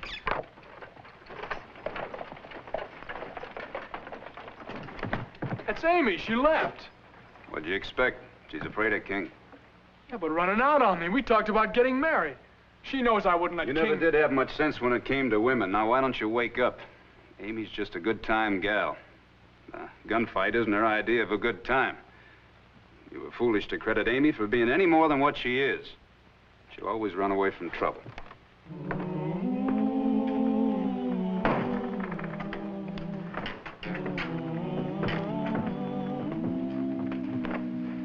You sure you don't want me to stick around till our friend Sergeant King shows up again? No, I don't. School's out. Probably haven't learned a thing. Well, if I haven't, that's my funeral. I still think you ought to come to Wichita with me. That tame old town? You should be ashamed to stay there. Oh? Yeah, but you'll get fed up with Wichita. You'll come to Dodge. That's where all the excitement's gonna be. Well, maybe I'm too old. Oh, yeah. Can I hold a stirrup for you? You just remember one thing your old man Earp taught you. You draw fast, but you aim slow. Yeah, I know it all by heart. Now get going, will you? Good luck. Oh, young man, take heed of this good advice. A headstrong man is a dead man. You never get the same chance twice. So, young man, go, young man, and learn from the wise and strong that a headstrong fool is a dead fool, but a fast-thinking man lives long. Oh, young man, think fast, shoot slow.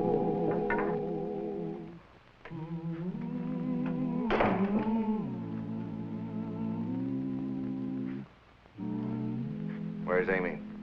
Not here. But you're here.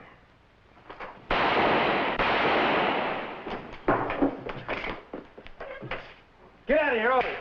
Go on, get out.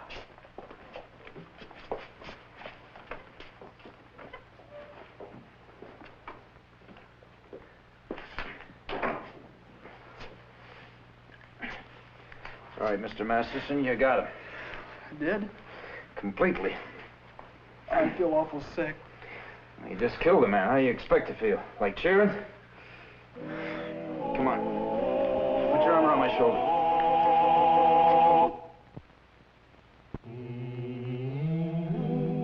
Will we be able to travel, Doc? Good. I want to take him to his folks. No. I still want to be a Martian. Now, look, that leg's got a long time to go before it's going to be well.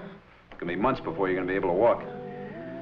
When you are able to, I want your first job as deputy to be with me. You mean I made it? Mm-hmm. You made it.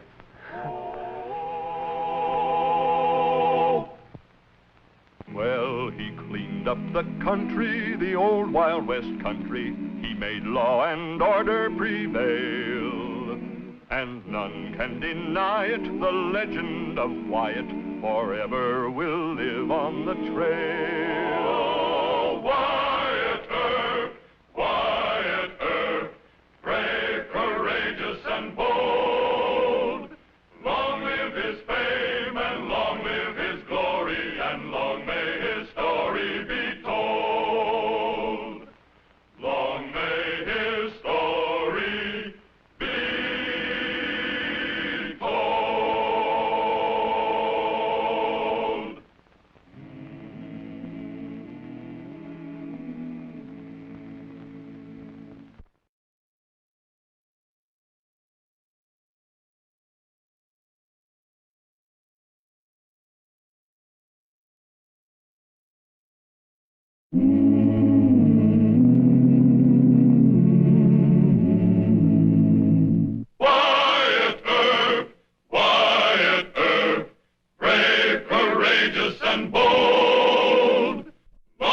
his fame, and long live his glory, and long may his story be told.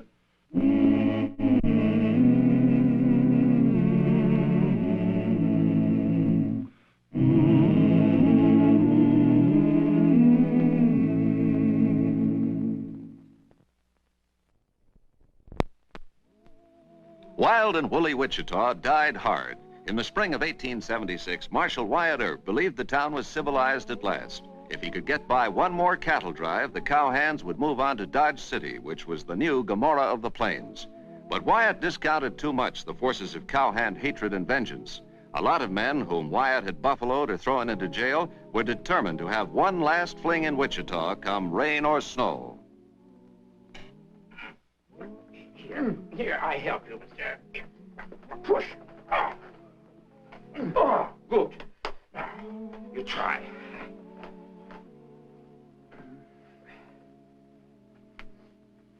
How do you feel, Mr. Earp? Too tired? They pinch? No, that isn't it. It's just that... Well, it's the first time I've ever had on any walking shoes. I guess that's why they just don't fit right. But you need walking shoes, Mr. Earp. When you're on horseback, the boots, sure. But the town is so quiet, you walk the streets like a big city cop. Yeah, I know, Tommy. Well, it's the end of something. The end of all the bad old days. Imagine me pounding a beat. You should be happy and proud, Mr. Earp. Wichita is now civilized. And you did it with fists and guns and brains. Well, I just helped the folks out a bit. But mostly they did it themselves by insisting on a peaceful... Take care of my boots. Don't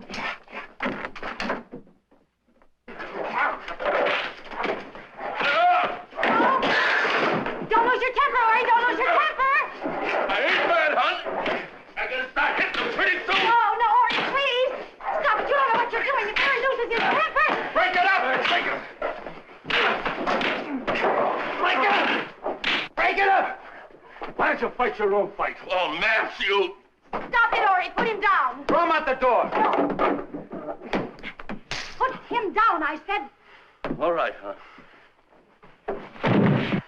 I only lost my temper for just a second, hon. You want me to arrest him, Mr. Taylor? No, he doesn't. Get out of here, all of you. That means you too, Mr. Earp. Oh, Mildred don't mean that. You can stay. He's the law, and we make friends with the law. Ain't that what you told me, hon? The law, yes, but not Mr. Earp. I'm sorry, but his cousins don't like you. Oh, that's a secret. It's all right. I know who your cousins are. You do?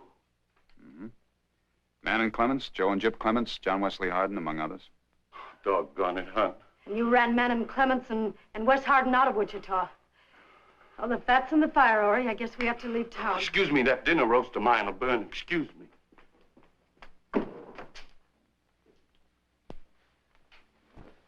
Why do you think you're going to have to leave town, Mrs. Taylor? You started an honest business. You got a right nice place here. Thanks.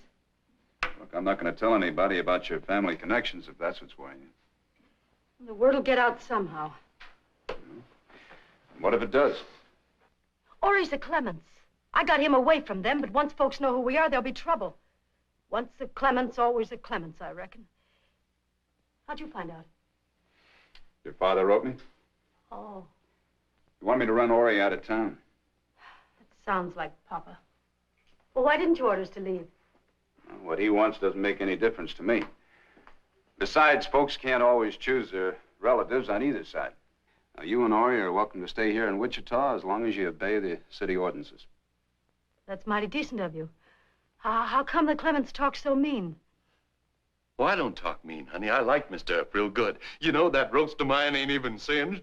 Well, I'm glad to hear that. Maybe I'll stop back for supper. Say, you be our guest. What I mean is, Mildred and me won't charge you nothing. No, there was a fight at lunch, and there'll be another row at dinner. Some cowhand won't like the way Ori cooks, or he'll get fresh with me, and Ori will lose his temper, and then... No, I won't, hon. I promised her if she'd marry me, well, there wouldn't be any more killings. I don't even keep a gun. Well, you stick to that, Mr. Taylor. We're all trying to have a law-abiding town here in Wichita. Yeah, that's what we heard. I give you my promise you'll get police protection. You're going to surround this place with deputies? No, just myself. I'll stay out there in the kitchen where I won't be too obvious. I'll see you all later. honey, Mr. Earp means it. Just think, I'll never have to lose my temper again.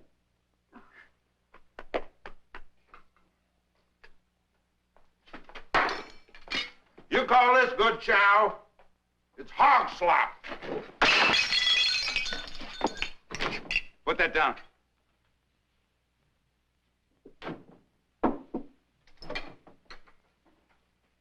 Now, who threw that? I said, who threw it? Well, I got my supper.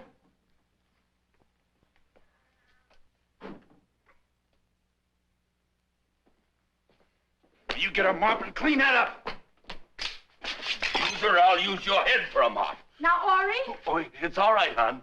No temper. Ori! Yes, sir. I'll have roast beef, medium rare. Yes, mister. Now, let's all sit down and have a nice, quiet dinner. Shall we?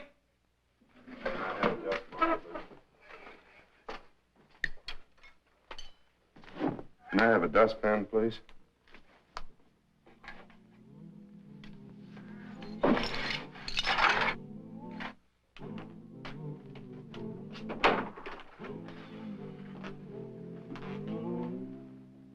Who's he? Oh, he's one of a bunch of drunken cowhands creating a disturbance outside that new cafe. It was pretty early in the morning. They were all standing out in front shouting at Ori Taylor to come on out and feed them breakfast. I just locked the rest of them up. Any of them packing guns? Yeah, this one was. That's why I kept him out here. I thought maybe you might want to talk to him. No. Just book him on peace disturbance, threatening with a deadly weapon. Drunk on the streets. All right. Come on. Inside. Come on. Come on. I don't know why you're taking up for these Clements. Ori and Mildred aren't Clements. They're trouble, Wyatt. Oh. Why should they be? She broke with her own father to marry him, and Ori wants to run an honest business. What's wrong with that? Romantically, nothing. But practically, it's stirring up a hornet's nest. Why not let me print the fact that the Taylors are related to Mem Clements? I'd just as soon you wouldn't, that's all. It'd stop the trouble in their cafe right quick if the cowhand show-offs knew who they were fooling with. What are you trying to prove, Wyatt? I'm trying to prove it's a new Wichita. What? Oh, you know Taylor could keep order all by himself. He's strong enough to break the average man in half, and if he wanted a gun, he'd go get it. But that was the old Wichita, Mr. Murdoch. Well, sure, Wyatt, but this is different. It's different. Look, we all worked hard to build a police force, to convince the town that a man no longer has to protect his own life and property. The police force will do it for him. Now, if that doesn't hold for Ori Taylor, then we have nothing. We failed. If we admit that, then Wichita's going to slide right back where Dodge City is now. Wyatt, there's more trouble down at the new cafe. What's wrong now? I don't know, but the woman sent word for you to get down there right away. I'll see you later. Get a shotgun.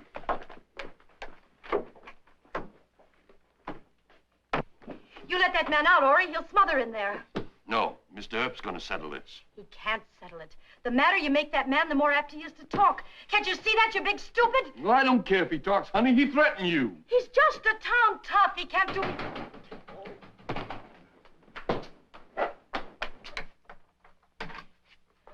Ori put a man in the closet. He's got to let him out before he smothers.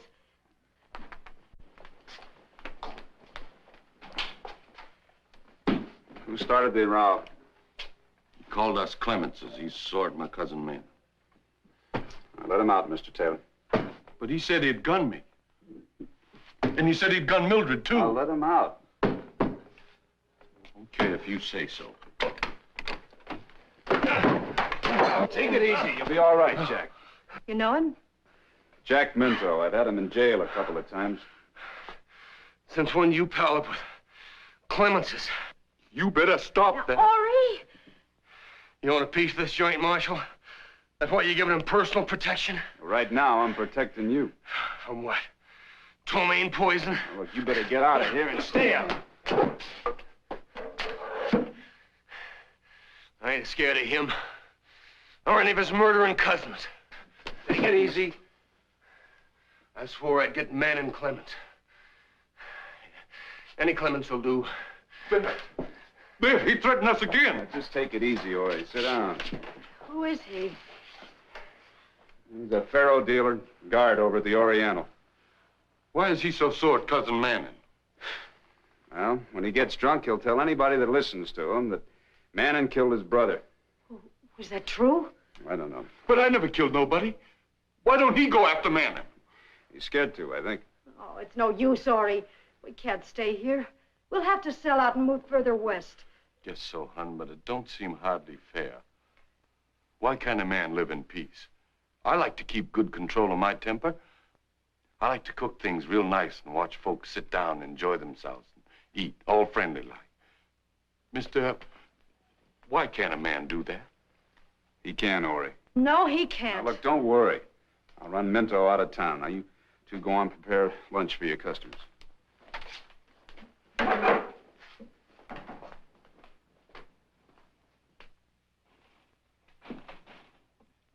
Hold it. Stay here. Your time's up, Minto. What? I'm doing you a favor. You better get out of town if you want to stay healthy. You can't scare me. How much is that big idiot paying you to protect him? You tired of living? You go against Ori with a gun, he'll break it over your head. Sure. He stops bullets with his Now, little... look, I don't want to see you in this town 6 hours from now. If I do, it's going to take all the splint stock Fabric can find to prop you up.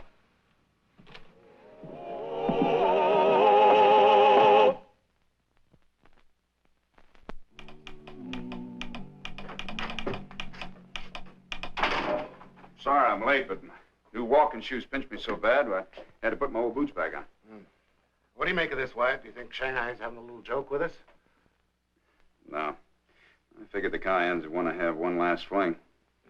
Goodbye, Wichita. Hello, Dodge. Yeah. But as Shanghai says, if nothing happens to make them sore, well, they'll behave all right. Something always happens to rile the cowhands. Shouldn't you swear in some extra deputies? Nope. Oh, yes. Now I remember. This is the new Wichita. That's right. Wyatt, I've been your friend a long time. Best friend I got in Wichita. I'd like to speak honestly. As a friend, a newspaper man. There'll always be trouble here. Cowhands hate you, and they hate Wichita for keeping you in office. They just don't realize or won't that you're not a killing marshal. Well, I get offers every day from Mayor Hoover and Dodge. You're not leaving. Well, that wouldn't end the trouble. The cowhands would still hate Wichita. I'll tell you, Mr. Murdoch, nothing stays the same. The cattle shipping business has moved on to Dodge, and as far as... Marshal Earp, thank heaven. Minto's hiding in an alley in back of our place with a gun. Minto, I told him to get out of town. Oh, hurry, or he might lose his temper, and then anything can happen.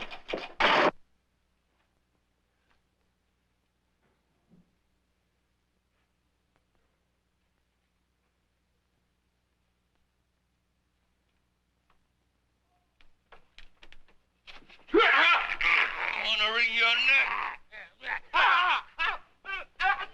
No, knock you out. Stop it, Ori! Let go! No! Ori! Did that man... No. I had to hit him. He wouldn't let go. Ori killed Minto. He had a gun. It was self-defense. But he hadn't drawn the gun. Are you going to arrest Ori? I thought you were our friend. Now, look, Mrs. Taylor, Don't give me that law talk. I'm going straight to Cousin Manning. there's no need of that. Yes, there is. You Wichita townies are all against the Clements. Oh, come on, hon. It'll be all right. Cousin Manning will come and get you out. That's for the judge to decide. Come on, Ori. Come on.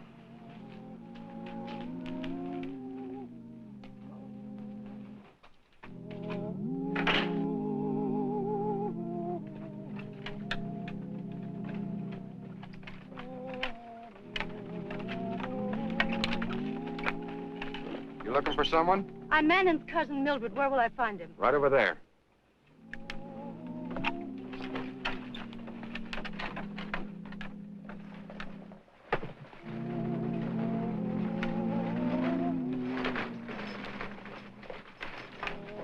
Over here.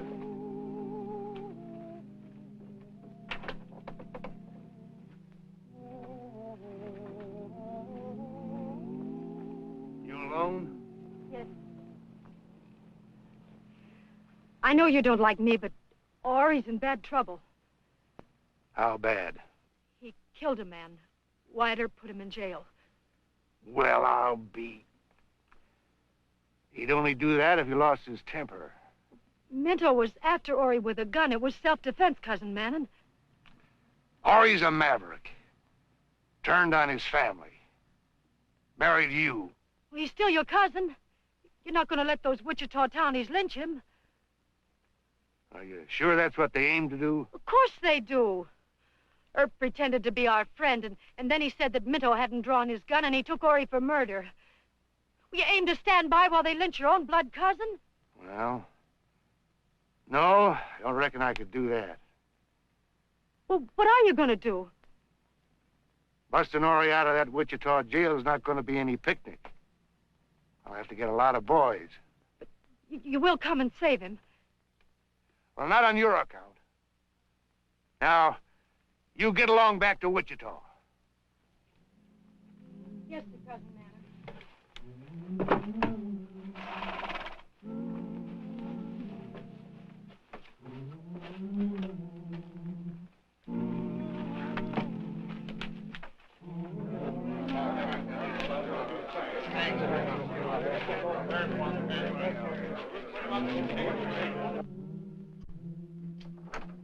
Wyatt. You here all alone? Yep. Where are all your deputies? Down at the edge of town waiting for Man and Clemens.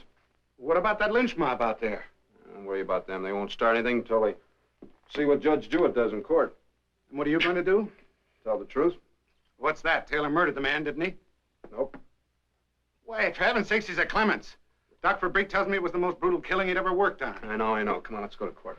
Listen, Wyatt, the whole town's up in arms about this. You can't afford to side in with the Clements, with the cowhand faction. I know I can't, but I can afford to tell the truth. Come on.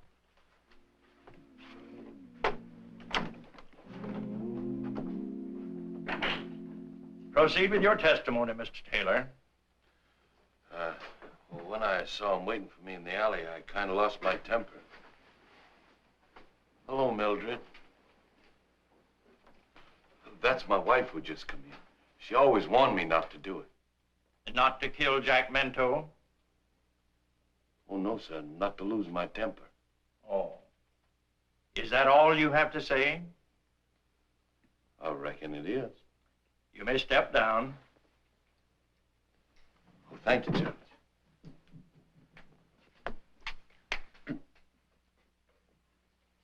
Marshal Earp? Yes. You go ahead and lie about us and see how much good it'll do you. Order. Quiet, young woman. Proceed, Marshal Earp. Well, I haven't got too much time, Your Honor. There's a lynch party outside, and I think Man and Clements is on his way here with a gang of cowhands. Does that disturb you, Marshal? No, sir. Good. And I think we have time for you to tell the court the whole truth. Well, sir, in the first place, I can verify everything that Ori Taylor testified to. Minto did threaten to kill Ori. I was there. So I ordered Minto to leave town.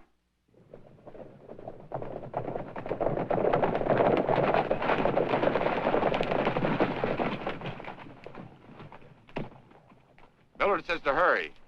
Wyatt Earp's going to lie in court. The townies are all set to hang Ori after the judge sentences him. How much time we got? Not more than half an hour. Give it a spur. And I think the only question this court has to decide is whether Ori had to kill Minto. And what is your own opinion, Marshal Earp? Well, sir, physically speaking, Ori did have the jump on Minto and could have disarmed him. But mentally speaking, Ori was in fear of his life. I don't think the law can ask a fearful and angry man like Ori to exercise calm judgment in a situation like that. My opinion is that Ori be found guilty of manslaughter and because of extenuating circumstances, be given a suspended sentence. This court agrees with Marshal Earp and sentences the defendant to 1 year in jail. The sentence is hereby suspended. Judge, does that mean I don't have to go to jail? That's right. But I think Marshal Earp wants to keep you in protective custody for a short time. Well, I think that would be better, sir.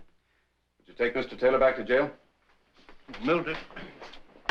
Court's adjourned.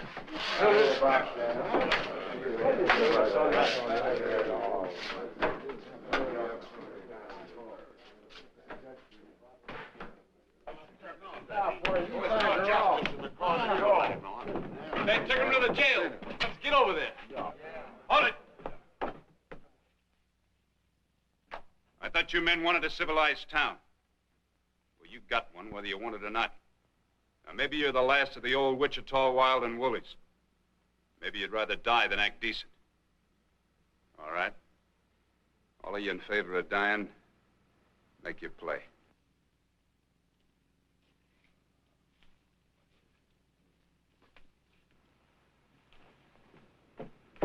Only a handful. I said the whole town would be after Taylor. Wichita's changed, Mr. Murdoch.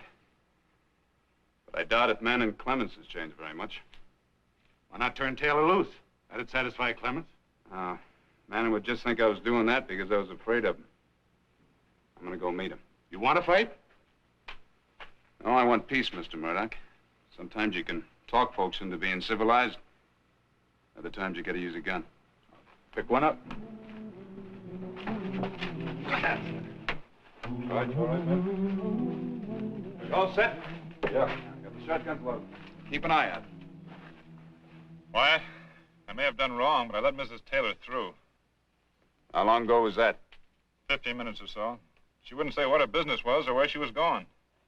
She's probably going to tell Manning that we're keeping Ori in jail. He's not going to like that. We did that for Ori's own good. You try and argue that with Manning. I'm going to talk with this. Wyatt, here they come.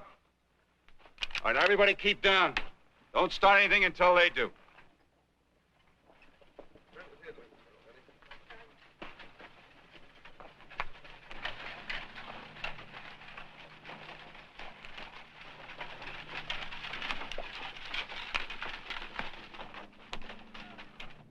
She says you told the truth.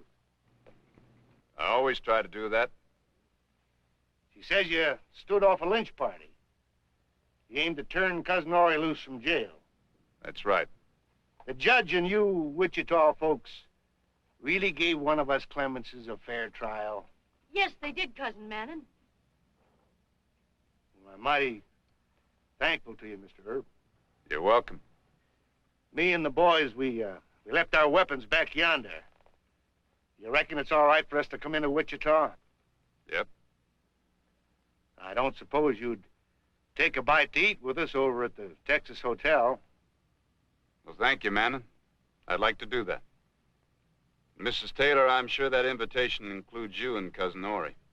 Well, It's a family affair. You're kinfolk. Does seem like there's something more I could do.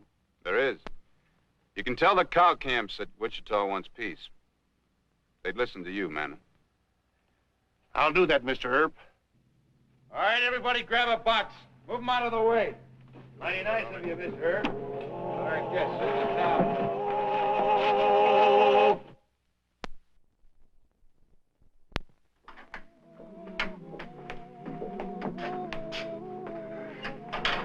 How was dinner? Huh? How was Manning? Roast beef. Well, he said he'd pass the word. He's got 37 cousins, and they in turn will pass the word. Well, Wyatt, I guess you can move on to Dodge City with a clear conscience. She said he couldn't guarantee that they'd listen. If they didn't listen, he'd gun them. Well, that's one way to have peace. Yeah.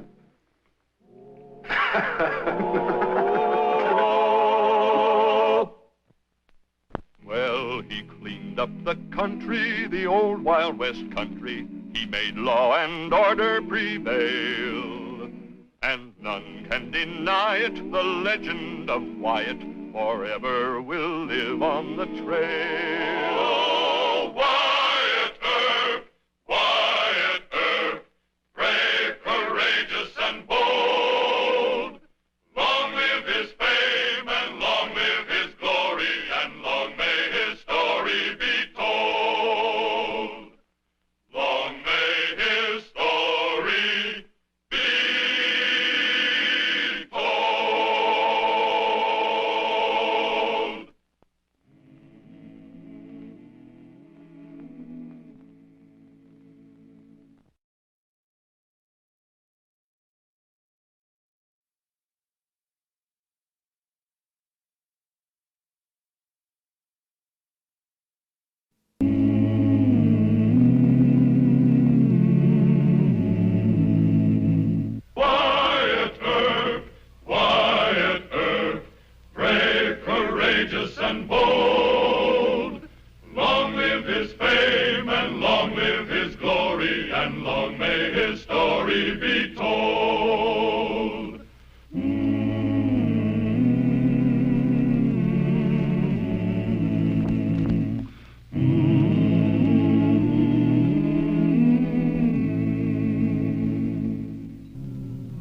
Marshal Wyatt Earp moved on to Dodge City after taming Wichita, he found that Dodge was a right mean little town. The phrase right mean little town is frontier understatement. Dodge City in 1876 was tougher than Ellsworth, Wichita, Hayes, or Abilene at their worst.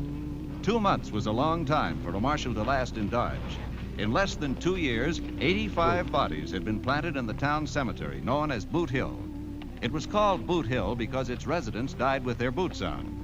The gamblers, the painted ladies, and the gunfighters of Dodge were betting that Mr. Wyatt Earp would be the next occupant of Boot Hill. There's many a gallant man struck down by an outlaw's hand, buried there on Boot Hill. And under the same blue sky, both evil and good men lie, side by side on Boot Hill. Once they shared the earth with free men, but they learned to hate and kill. Now they share the earth with dead men on Boot Hill. So traveler, walk with care, or you and those boots you wear may tomorrow be in their company, lying cold and still on Boot Hill. Al Treadway, killed by Marshal William Rivers. No more rivers to cross. Oh, howdy. Howdy. You related to the deceased? Oh, no, I'm just coming into town. Thought I'd stop by. This is your Boot Hill, huh? That's right, mister. I'm Pete Bradshaw. I'm the sexton. I guess that's what you'd call it, but mostly I just dig graves. You got a funeral today, huh? Well, it ain't certain. The boys told me to get a grave ready. They aim to kill this new marshal that's coming here, Wyatt Earp. Oh? Yeah. You see, they chased Jack Allen, that's the old marshal, out of town. So George Hoover, that's the mayor. So George up and he hires this Wyatt Earp by telegraph. Seems like this here fella Earp made a big reputation in Wichita. Yeah. I reckon this is big enough for Earp. Well, it might be a little bit longer. Oh, you know Earp? Hmm. How tall is he? Oh, he's about, well, I'd say just about my height. Well, you'd run to about 6'1"? Just about. 6 inches I'll have to add onto this grave. Sure glad you come along, Mr. Earp. Yeah, Earp. Huh? You joking with me? Well, I never joke in cemeteries, Mr. Bradshaw. But you're just a young fella. You ain't hardly more than a boy. Guess I kind of aged fast. I kind of put my foot in it, didn't I? Don't worry about it. That's seeing you're such a good sport. I'm going to give you a tip. Huh? Don't walk down Front Street. That's the main drag. They'll be laying for you along Front Street. They will, huh? Yeah. Hoover and the deputies are holed up in the jail. That's on the plaza. So you go down one of the side streets and kind of sneak in the back door of the jail. That's my advice. Thank you, but aren't you kind of talking yourself out of a good job? Well, if it ain't you, it'll be somebody else. And this hole ain't gonna run away. Well, good luck, Mr. Earp. Thank you, Mr. Bradshaw. And say you might make that about 6 inches wider, too. I like a lot of elbow room.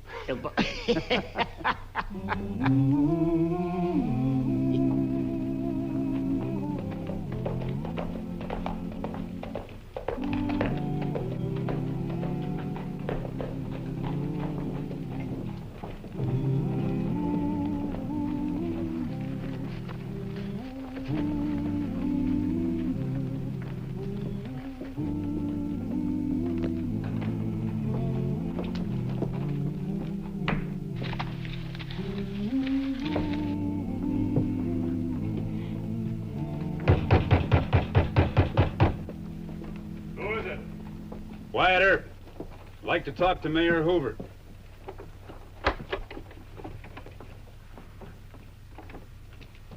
talking to him. And you got here just in time. That's the Big T outfit. They've got two of my best men, Tillman and Bassett, holed up in the depot. Come on in, Mr. Earp. Well, thank you, sir, no. What? Well, all I want right now is my appointment as marshal and the star that goes with it. Well, the telegram I sent you is your appointment, and here's your star. What's all the rush? Well, I've got to take a little walk down Front Street. I understand the boys are expecting me, and I kind of hate to disappoint them. What about Tillman and Bassett? Oh, that can wait for a half hour or so. Thank you, Mr. Mayor. See you soon. I hope.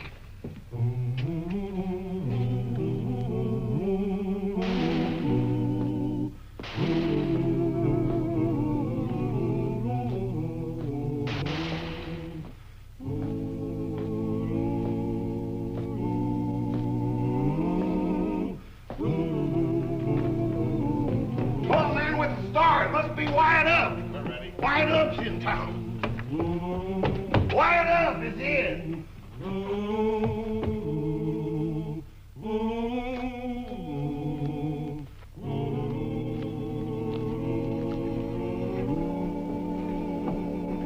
Hey, you Wyatt Earp?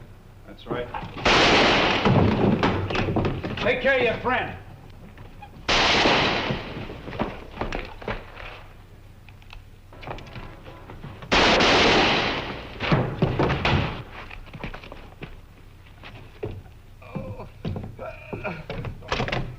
Stop moaning, you're not hurt that bad.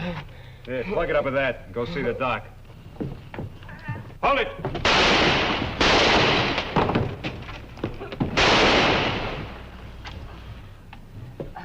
Go pick up your friends.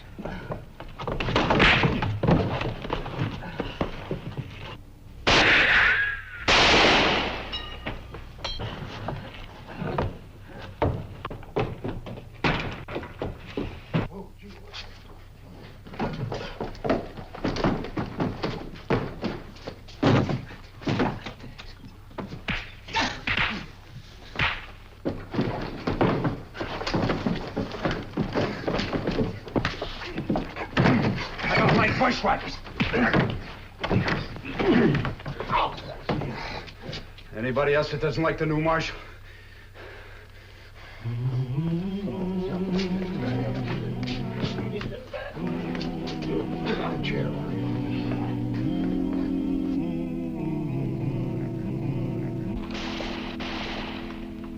Who done that?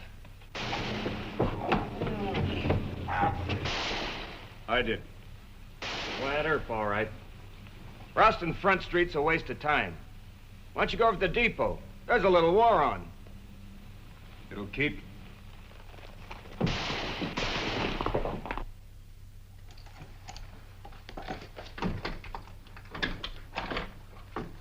never seen anything like that before. Took a lot of nerve walking Front Street alone. It was a little foolhardy, Mr. Mayor, but I had to do it. If I let those boys think I was scared of them, I might as well have climbed on the first train out of here. They were all my deputies. They ran. Wichita isn't like this. Used to be. Not quite, Mr. Earp. Do you really know what our position is at the present time? Yeah, it's a little awkward. We've got just two good men on our side. Charlie Bassett and Bill Tillman. And they're the sheriff and the chief deputy, not city peace officers. Yeah, I've heard of Bassett and Tillman. They're two of the best. The Big T outfit's been hoorahing Dodge since last night. They cornered Bill and Charlie in the depot. I don't know how much longer they can hold out. I better get down there. No, they've got the place surrounded by at least 30 men. I'm just going to take a look around. There's a job you can do, Mr. Mayor. Think you can find a couple of good men in Dodge to help us? I don't know. I doubt it. Well, come on. Things can't be that bad. What about Dog Kelly and Chalk Beeson? They run saloons, Mr. Earp. Dog Kelly used to be a top sergeant in the Army. You tell him I want 6 or 8 special deputies. I hate to be beholden to Kelly. Now, look, Mr. Hoover, I didn't take this job to pass moral judgment on men like Kelly. When you got cowhands on a stampede, you don't appeal to the Ladies' Aid Society for help. You get tough men that know how to handle a gun. All right, Marshal. I'll do what I can. Thanks. I'll be back in 15 minutes.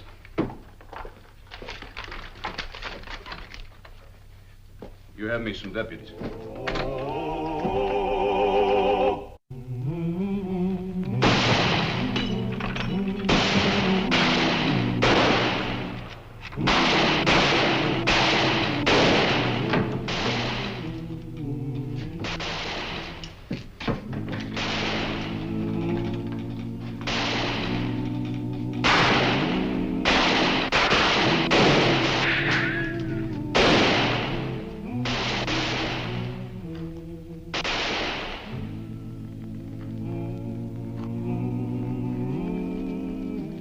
Bassett! Tillman! Hold your fire!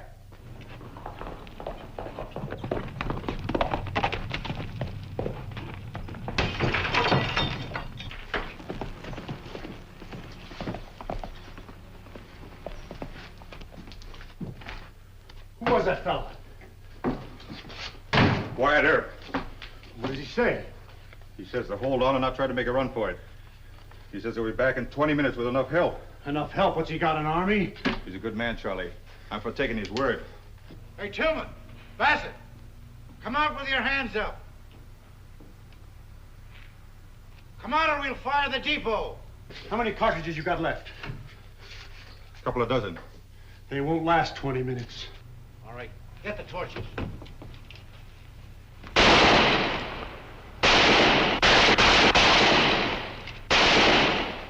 Listen, Kelly, Earp says it'll take only 6 or 8 good men. He's sure he can handle it with that many. Earp must have let his head swell in Wichita. He calmed down Front Street, didn't he? Front Street ain't the big T outfit. Well, Earp's got nerve, but he lacks judgment. I did.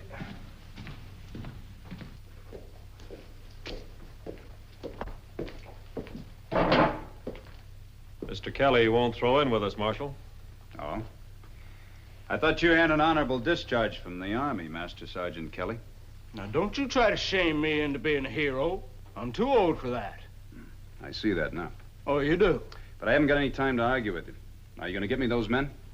No. Well, you got a right handsome place here, Mr. Kelly. Well, cost me a few thousand just to furnish the bar. I got some more stuff coming from the east. Oh, that's too bad. And when that big T outfit gets done killing Bassett and Tillman, they'll start shooting up Front Street. Your place ought to be about first in line. Yeah, sure like those lamps. And then I think they'd go for the mirror. No, wait a minute. All right. You're going to get me those men and 50 sticks of dynamite. How soon you want them? 5 minutes. Over at the jail.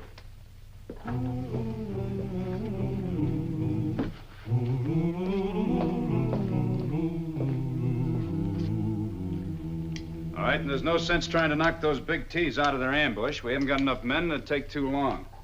All right, how'd you do it in Wichita? Well, I'll tell you, Mr. Kelly, in Wichita, we never let things get this bad. Everybody there was right proud of their town. Yeah? I got the best saloon in Kansas. Now, you going to brag about your saloon, or are you going to listen to my plan? Go ahead. I noticed the cattle pens behind the depot had a lot of steers in them. Who owned them? Big T. That's good. We'll dynamite the pens. Dynamite the pens? That's right. It's the only way to run out the big T's. They'll be so busy chasing steers, they'll stop shooting at Tillman and Bassett. All right, but let me warn them what we aim to do first. Those boys are my customers. Mr. Kelly, I don't care anything about your saloon trade. They're shooting at peace officers. Now, are you with me, or do I go in there alone? Earp, you're the most violent peace officer I ever met in my life. But we're with you. Good. All right, all of you grab a couple of bundles. Bassett! Tillman! Come on all over with your hands up! How many we got left? Just 4 apiece, Charlie. Earp's not coming. Let's go out and make these 8 shots count. Come on or we'll fire the depot! All right. Get the torch. All right, you 3, take the north side. You 2 come with me. You know what to do, let's go! Cover us.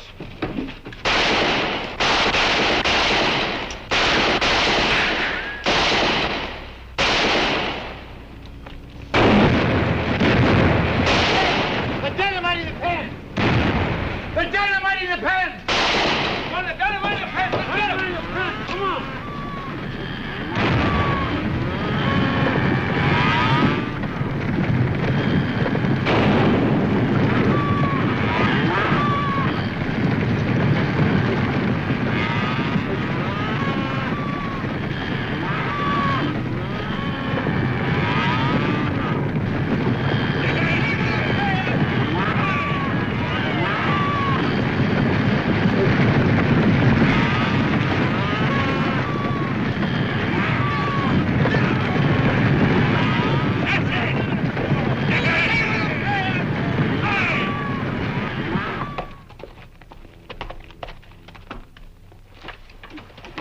Tillman, it's Earp.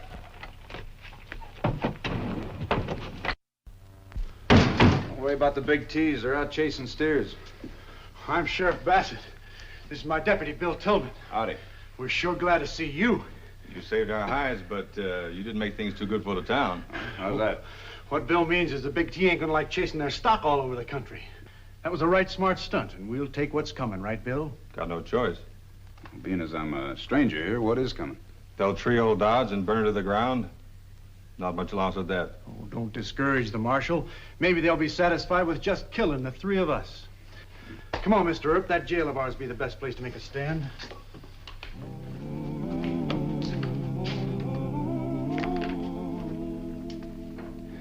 Mr. Mayor, I think this is all wrong.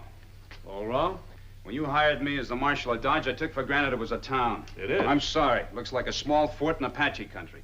Here we sit holed up while the big T's are making up their mind whether we're going to live or die. I told you they wouldn't like it. Us dynamiting the cattle pens. Why should we care what they like? They're just a bunch of lawless hoodlums. Easy now, Wyatt. Look, we're either the law or we're nothing. But there's only so much we can do. Sure, I'm the sheriff of Ford County, and you're the marshal of Dodge. And that'll be carved on the head markers. You keep out of this, Bill. This fella's from Wichita, where it's been civilized for quite a spell. How old do you think Dodge City is? 11 or 12 years, how do I know? 4. In 1872, it was nothing but a tent camp and a few sod huts. You can't make a city in 4 years, Wyatt. And you can't go against an outfit like the Big T with a handful of guns. They outsmarted Bill and me. We went to the pens to check on rustled steers, and before we knew it, they had 30 Winchesters and Colts on us. I warned them. A cattle outfit like that is just a mob. Who heads up the big T? Gus Andrews, wouldn't you say, Bill? He's their foreman and top gun. How good is he? Fast. Planted 6 in Boot Hill. He's got a lot of extra help now, Wyatt. Hey, Kelly and Hoover, I want to talk to you. Come on out here.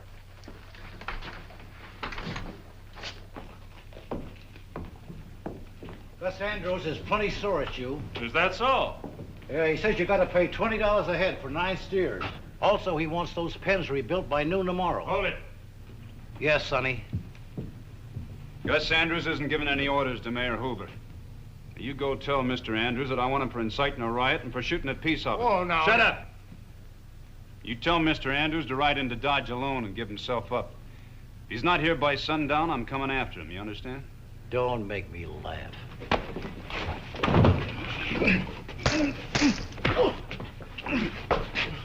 You still laughing? No, sir. When you get on your horse and tell Andrews what I said. They got a grave waiting for you, Earp. Yeah, we'll send flowers.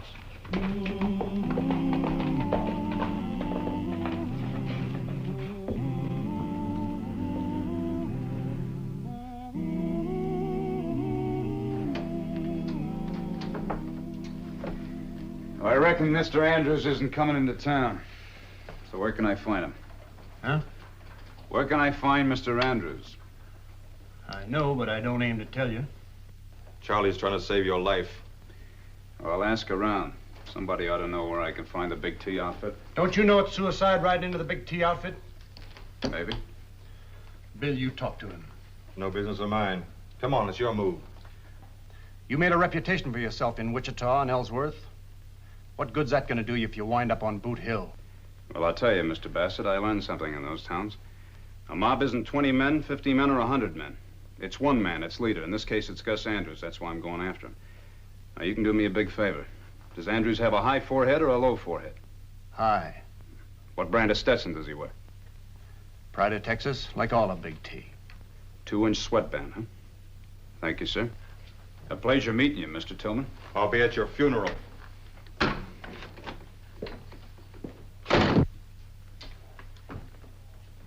That big-headed Yankee show-off. You going along? Yeah. If that Earp gets me killed, I hope somebody explains to my wife.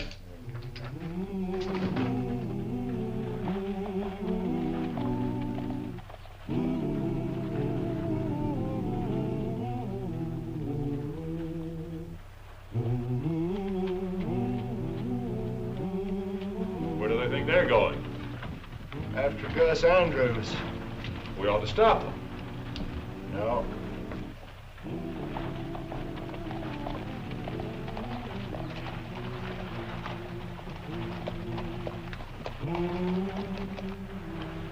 Earp, Bassett, and Tillman.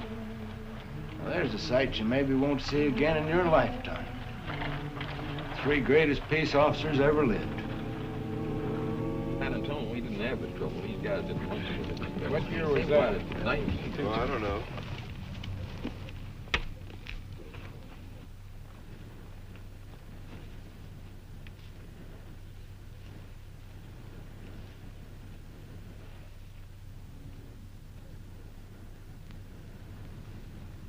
Which one of you is Gus Andrews? I am. I sent word for you to come into town. Did you get the message? Sure, I got your message. But I figured you'd drop by for my answer. The rest of you, drop your gun belts. Don't want to have to dig any further into Boot Hill. I said drop it!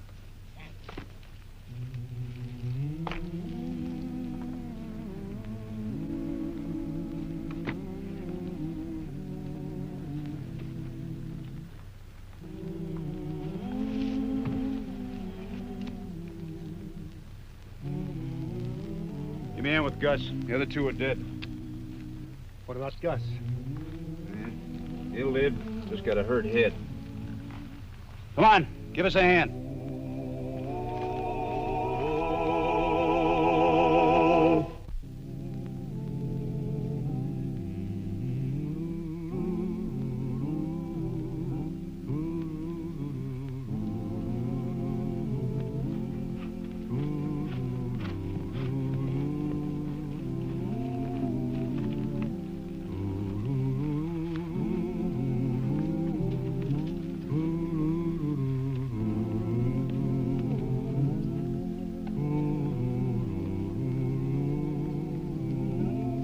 Morning, Mr. Bradshaw.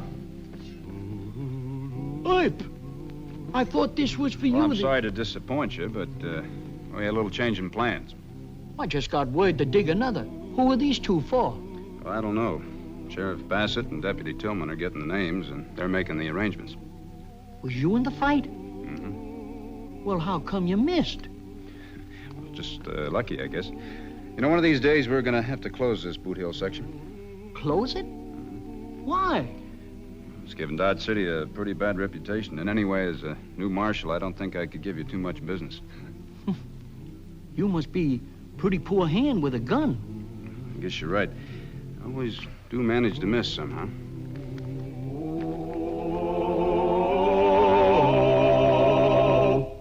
Well, he cleaned up the country, the old Wild West country. He made law and order prevail. And none can deny it, the legend of Wyatt forever will live on the trail. Oh, Wyatt Earp, brave, courageous, and bold. Long live his fame, and long live his glory, and long may his story be told. Wyatt Earp, brave, courageous, and bold. Long live his fame, and long live his glory, and long may his story be told. Long may his story be told.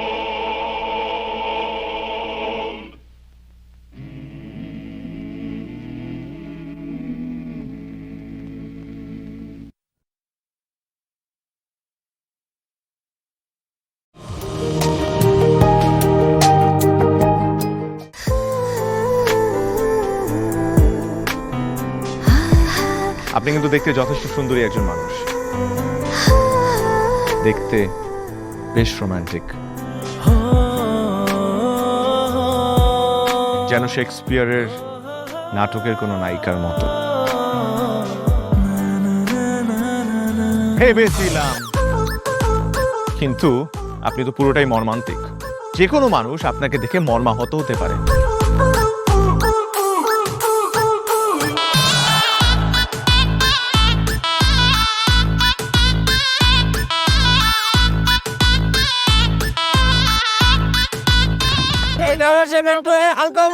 হালকা হো এইখানে গাড়ি থামা। আমার হালকা হতে 1 মাস সময় লেগেছে। আপনার 1 মাস সময় লাগে? আমার হালকা হতে তো 1 মিনিট লাগে।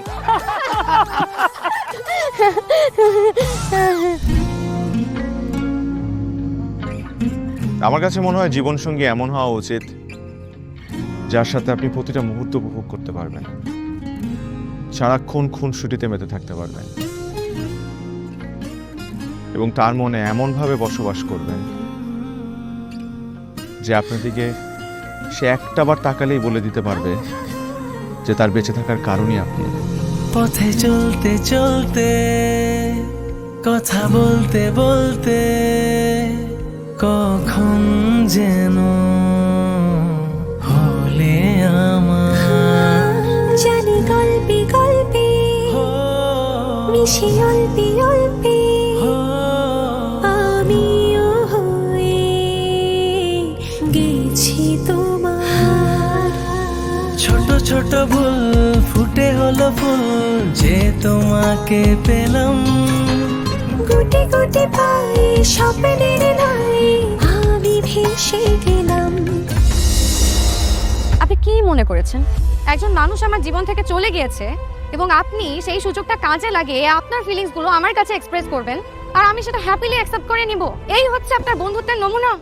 রোদের পাখি তোর শহরে আমার মনের স্বপ্ন ঘিরে, ওরে পাখি ওরে সারাক্ষণ তোর শহরে বৃষ্টি হলে ভিজে আমার মন।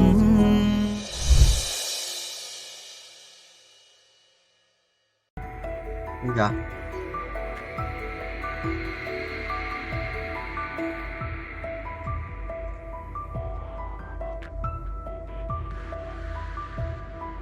Em bốc lửa được giờ ngay vậy. Ngay như điên mà chịu trốn.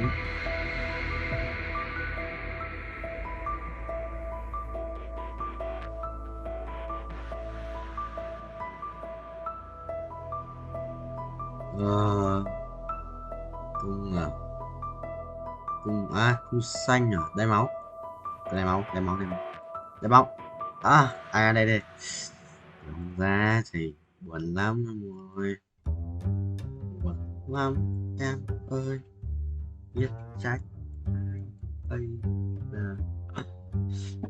đâu lên được rồi.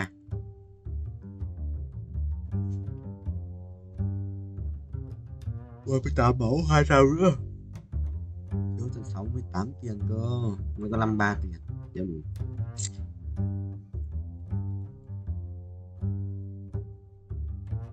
May nữa không thầy? May như hack rồi. May khác thì hack đâu. May app verify được mà. Asma chi hết lava dragon. Cái cục lava phế mà. Thầy khỏe hơn.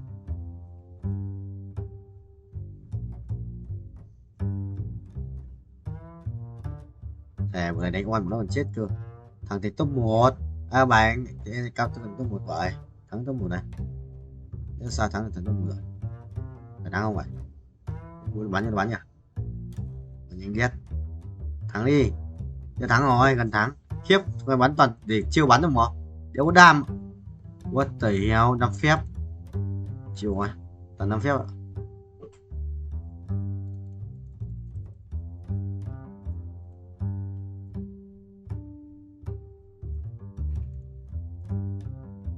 Ra gì à? Ra sẽ khó lắp của bù làm mau đấy.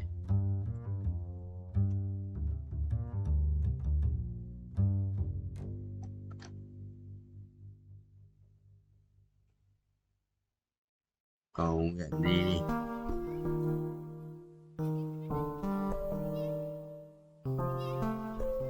Thằng cũng không may nghỉ mà. Nhớ hôm nay chắc quan rồi. Là bạn cũng đừng có gọi mẹ thằng kia rồi mày máu sống không vậy, sống phải ra ria đi, kéo ra ria thua đấy, ai đánh thằng rừng đâu, đánh liệt sĩ vậy,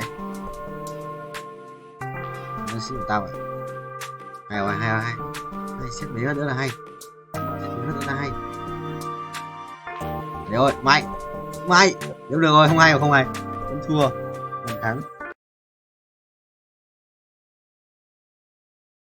ভালোবাসা সুন্দর, ভালোবাসাও সুন্দর। মানুষ নিজের অজান্তেই ভালোবেসে ফেলে।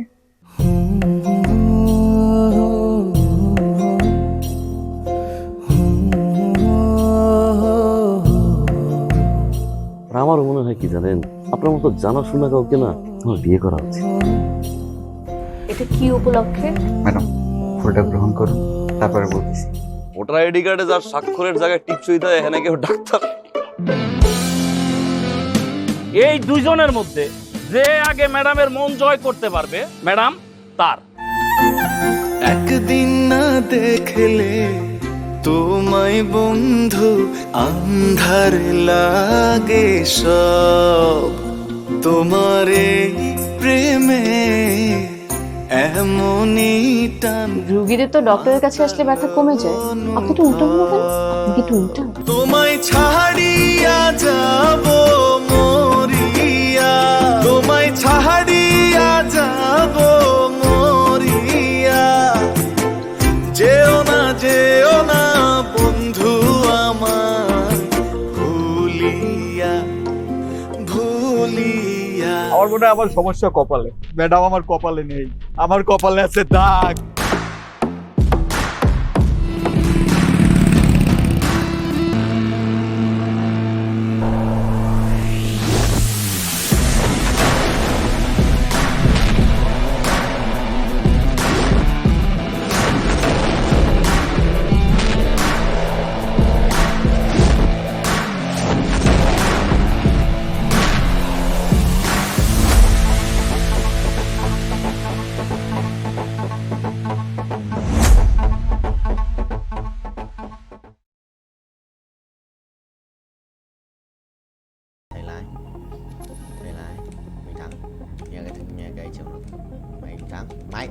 Mày 10% nữa. Mày ngá.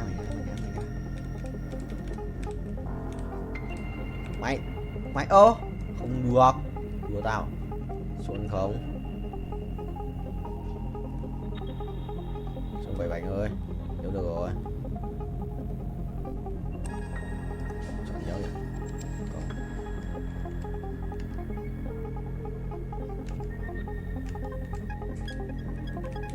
Không được rồi, lại là trẻ này 10 đây đó, nhớ được tiếp à? 3 củ 59 là xem được bao nhiêu nhá? 3%, 4,66 cũng được. Át này, sẽ át từ này rồi. Ê, chơi xong rồi, đánh trùng bài rồi, thằng này ấn tử thần ạ. Không sao thầy ơi, mình dồn trước là được. Sử thanh hóa, bắt đầu nói bàn, xong rồi xoay bài tự động. Chuẩn chỉ đấy, chuẩn chỉ mà sao phải tự động.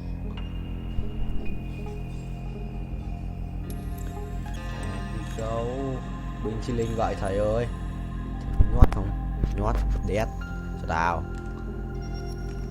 Ngao vậy. Vẫn đang mày, anh vẫn đang nhảy. Thắng mà. Let me show you darkness. Sai đều. Thầy lái vô á, sao? Captain Vietnamese. Captain Việt Nam. Máy. Capture. Chuẩn không vậy bạn ơi?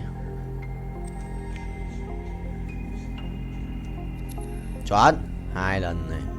2 lần.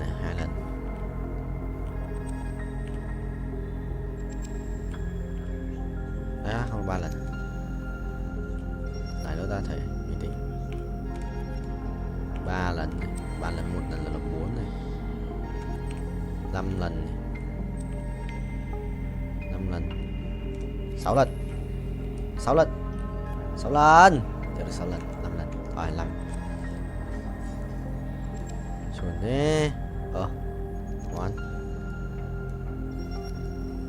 Còn một cái cung xanh nữa. Đây đi.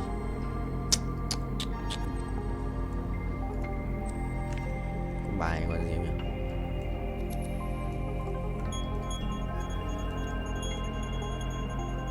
có phải là yêu đét. Long Vương à? Yêu đét sao còn nhiều máu đấy. Xuân vợ thấy chưa, chạm đất 49 rồi, xong lần này là quay một vòng rồi mình tại không. তোমাকে 15 লাখ টাকাই দিতে হবে। তুমি যদি দিতে না পারো তোমার বাবাকে কল দাও। তোমার যত জমি জিরাত বাড়িতে যা যা আছে এগুলো বেচা হইলেও তোমরা আমাদের টাকা পাই পাই করে শোধ করবা।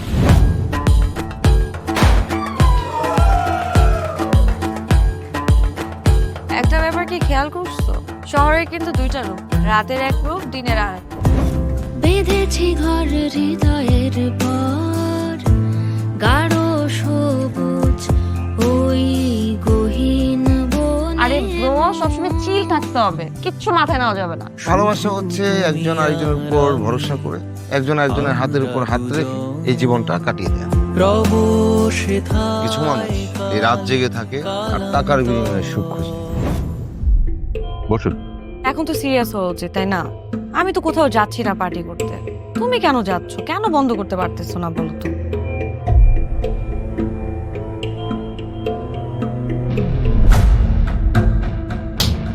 কার যে কোথায় সুখ সেটা তার প্রিয় মানুষটাও কখনো জানতে পারে। পাশাপাশি তবু যাচ্ছি বিপরীতে, কাছাকাছি তবু যাচ্ছি বহু দূরে। Hi, you look good. Thank you.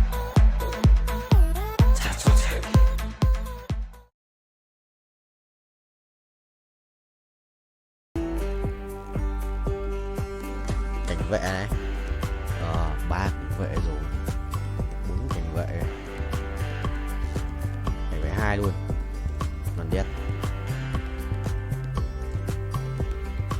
tưởng ra cái gì á? Có cảnh vệ à? Ui, bài này đánh as cảnh vệ nhở? Hóa cung xanh à? Được phết.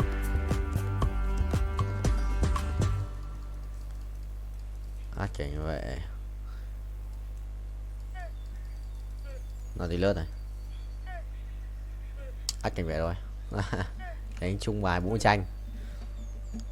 Cảnh vệ, as cảnh vệ thì sẽ là phần đâu rồi? What the hell? Catlin đâu? Đây. Đây. Thôi cái này sao mình nhớ mà. Kệ đi.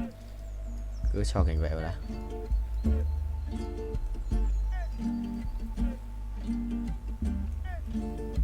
Mùi gỡ, cái mùi gỡ. Rồi, vừa đủ, vừa đẹp. Cung xanh này, vô cực rồi. Cung xanh vô cực với cả cuồng đao à? Dấu có cuồng đao, xít qua. Chắc là chim quá rồi, chắc thế. 82 máu à? Trốn nhỉ? Sẽ một chút trốn đấy. Mình sẽ lái cái này trước. Ok. Tốc độ cao đét. Ok được rồi.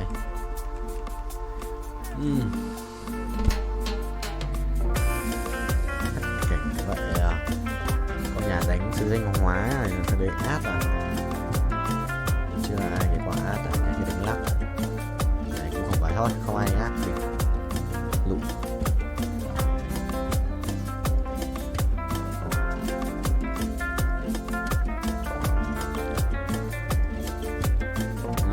San luôn mà. Xin ra chơi.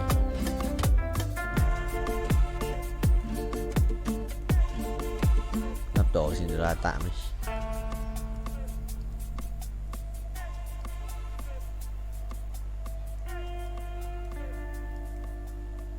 Xin la ra tỷ đấu sĩ này. Mình đánh thì nhầm, trở thành đấu sĩ tiếp và ra 1 tỷ đấy.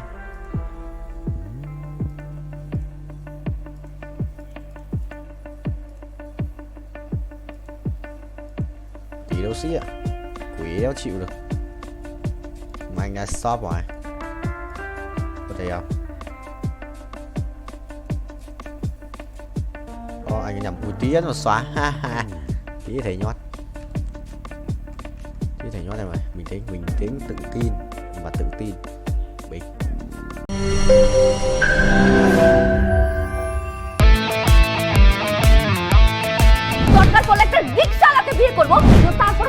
ঘুরতে তুমি যাও। যদি মরো যাও আমি তোমাকেই বিয়ে করব। দেখো দেখো বিয়ে এত সোজা আমার 5টা কন্ডিশন। কয়টা? 5টা। আমি জেডি সাফায়েত রমরাজন। স্যার এটা তো ভোটার আইডি কার্ড স্যার। বাড়িতেই করবেন নাকি হোটেলে? না না, আপনি যেমনটা ভাবছেন বিষয়টা তা না। হ্যাঁ আপনি তো করবেন।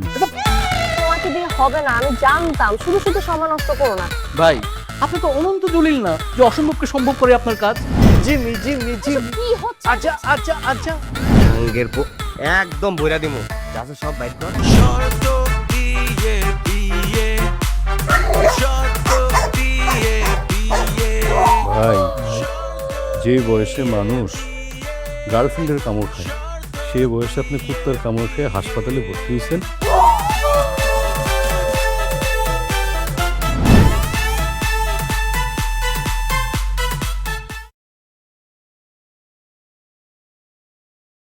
Biến nhau.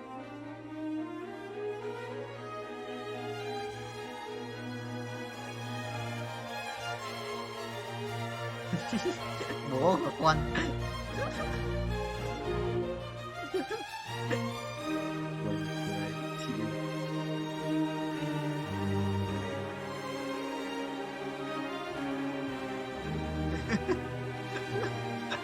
Em chết rồi.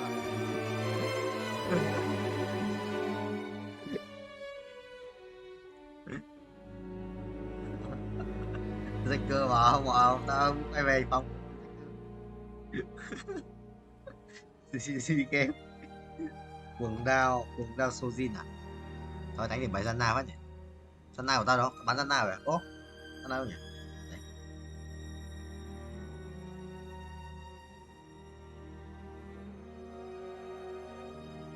Wait.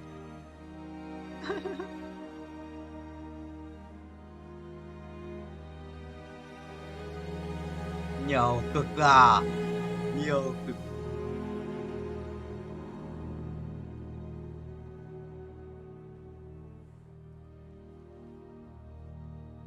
Tự ăn bao lâu? Thế à? Gà gì? Gà đi á? Gà đi ở qua. Ai à?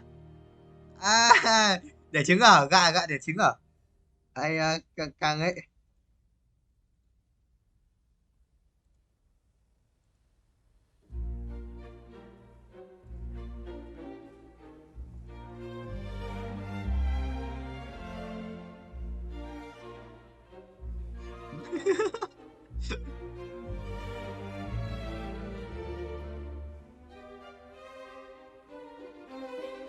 Mắm sông. Ôi bố.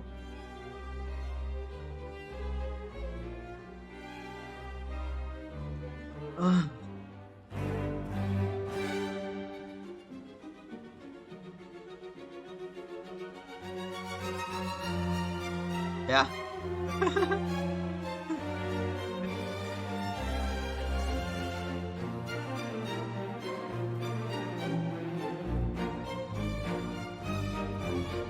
Hết màu xa rồi, giờ hết màu xa rồi. Giờ không khác rồi, không khác.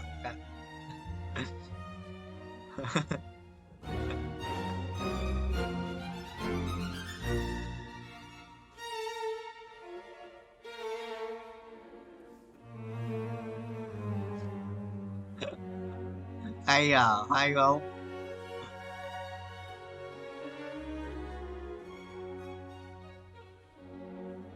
Hắc quy châm anh.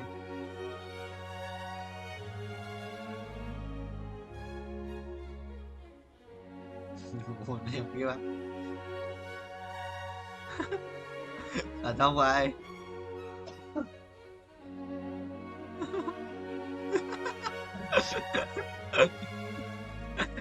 Thua.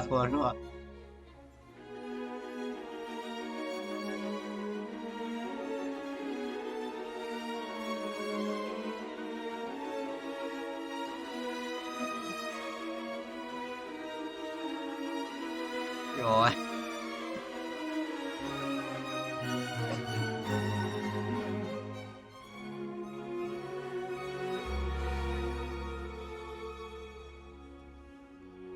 Phải.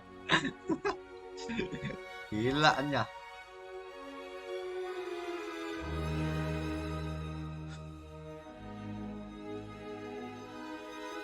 Ôi, hay quá.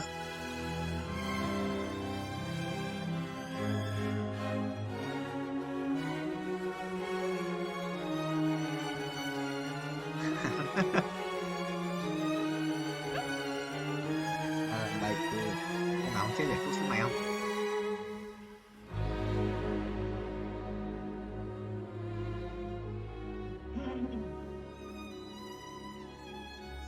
Đâu còn cái cất gì ông ngu.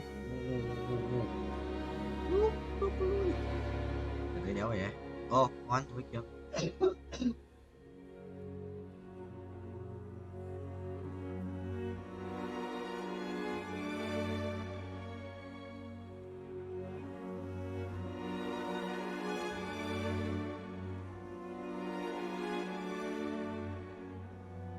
Chi lui.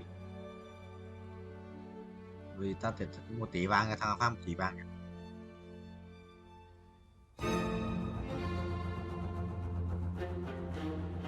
Nhiều em đi.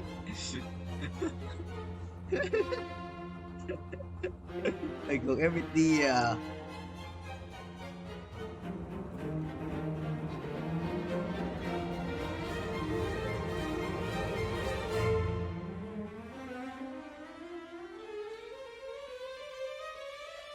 Cả non. What the hell?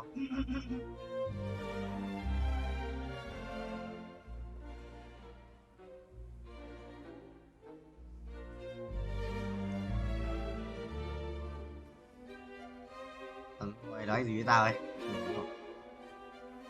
Chào đơn trà. Hào thì xấu đâu à? Thích xấu không? Thích xấu không?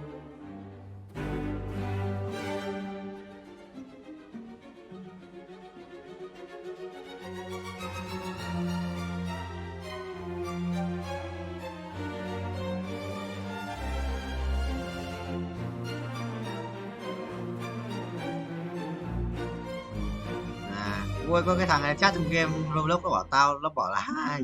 Xong rồi thằng khác nói, bây giờ thằng kia 2 tao bảo là 2 watt, xong rồi thằng này đi không mình farm ấy, nó bảo tao là gì? You look like a dog, tao bảo là like you, xong nó chửi bậy, xong rồi nó không thằng này.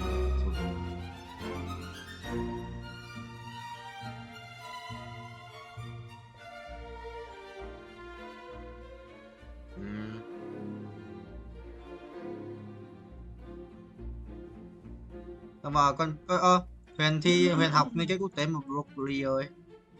Mấy cái quốc tế mà.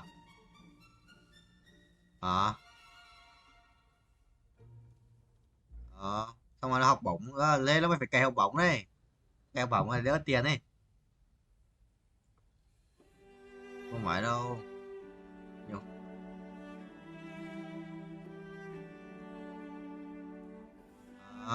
Không phải em ơi, cũng có nhiều chuyện đấy. Thôi kệ Hoàng Dũng đi, kệ Hoàng Dũng đi. Coi còn tập đoàn đúng không? Anh thực sự là nhà sử dụng Huyền cũng nhiều chuyện, một chút nhiều vấn đề đấy. Anh biết mà, anh biết nhiều hơn Cường ấy. Không em ơi. Mai anh kể, thôi bao giờ sang nhau anh kể nhá. Bye bye broccoli. Chính mà chuyện này tao đánh giá tao không được biết đâu. tao nghe từ một người tâm sự với Huyền. Huyền biết đấy là ai rồi. Biết ai luôn đấy.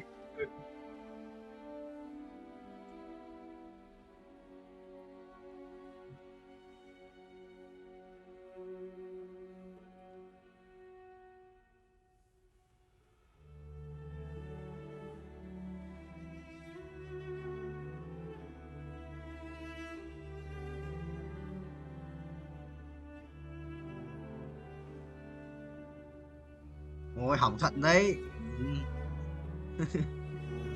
Mọi người, no condom sẽ đi ấy, sự GG 10 vợ tỷ quan.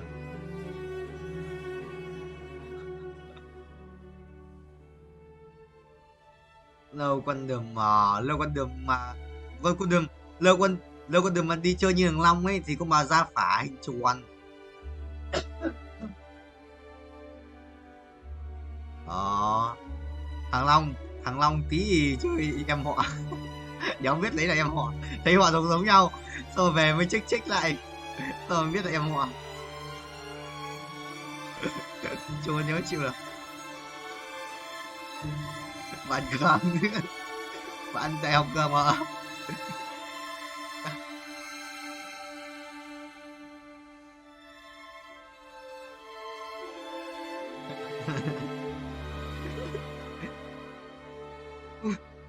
Ui, lại dự binh chị Linh ấy. Rồi nhót nha. Biết đâu để là bình thường sao? Quý à.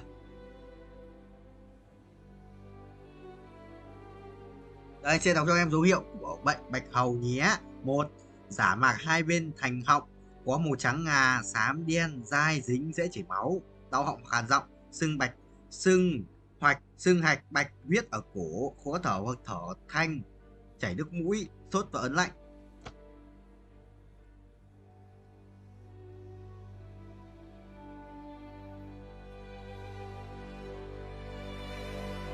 Thôi 20 lên rồi đi một thẻ vũ ạ. Thẻ mà thật. Đi về tôi nguy về ngủ cũng được. Đâu. Đi được không vậy? Đi được không vậy broccoli?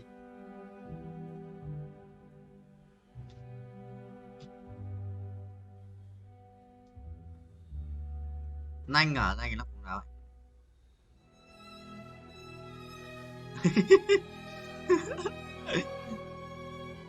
Không ra bác xe buýt đi học cũng được. Yes. Đi học từ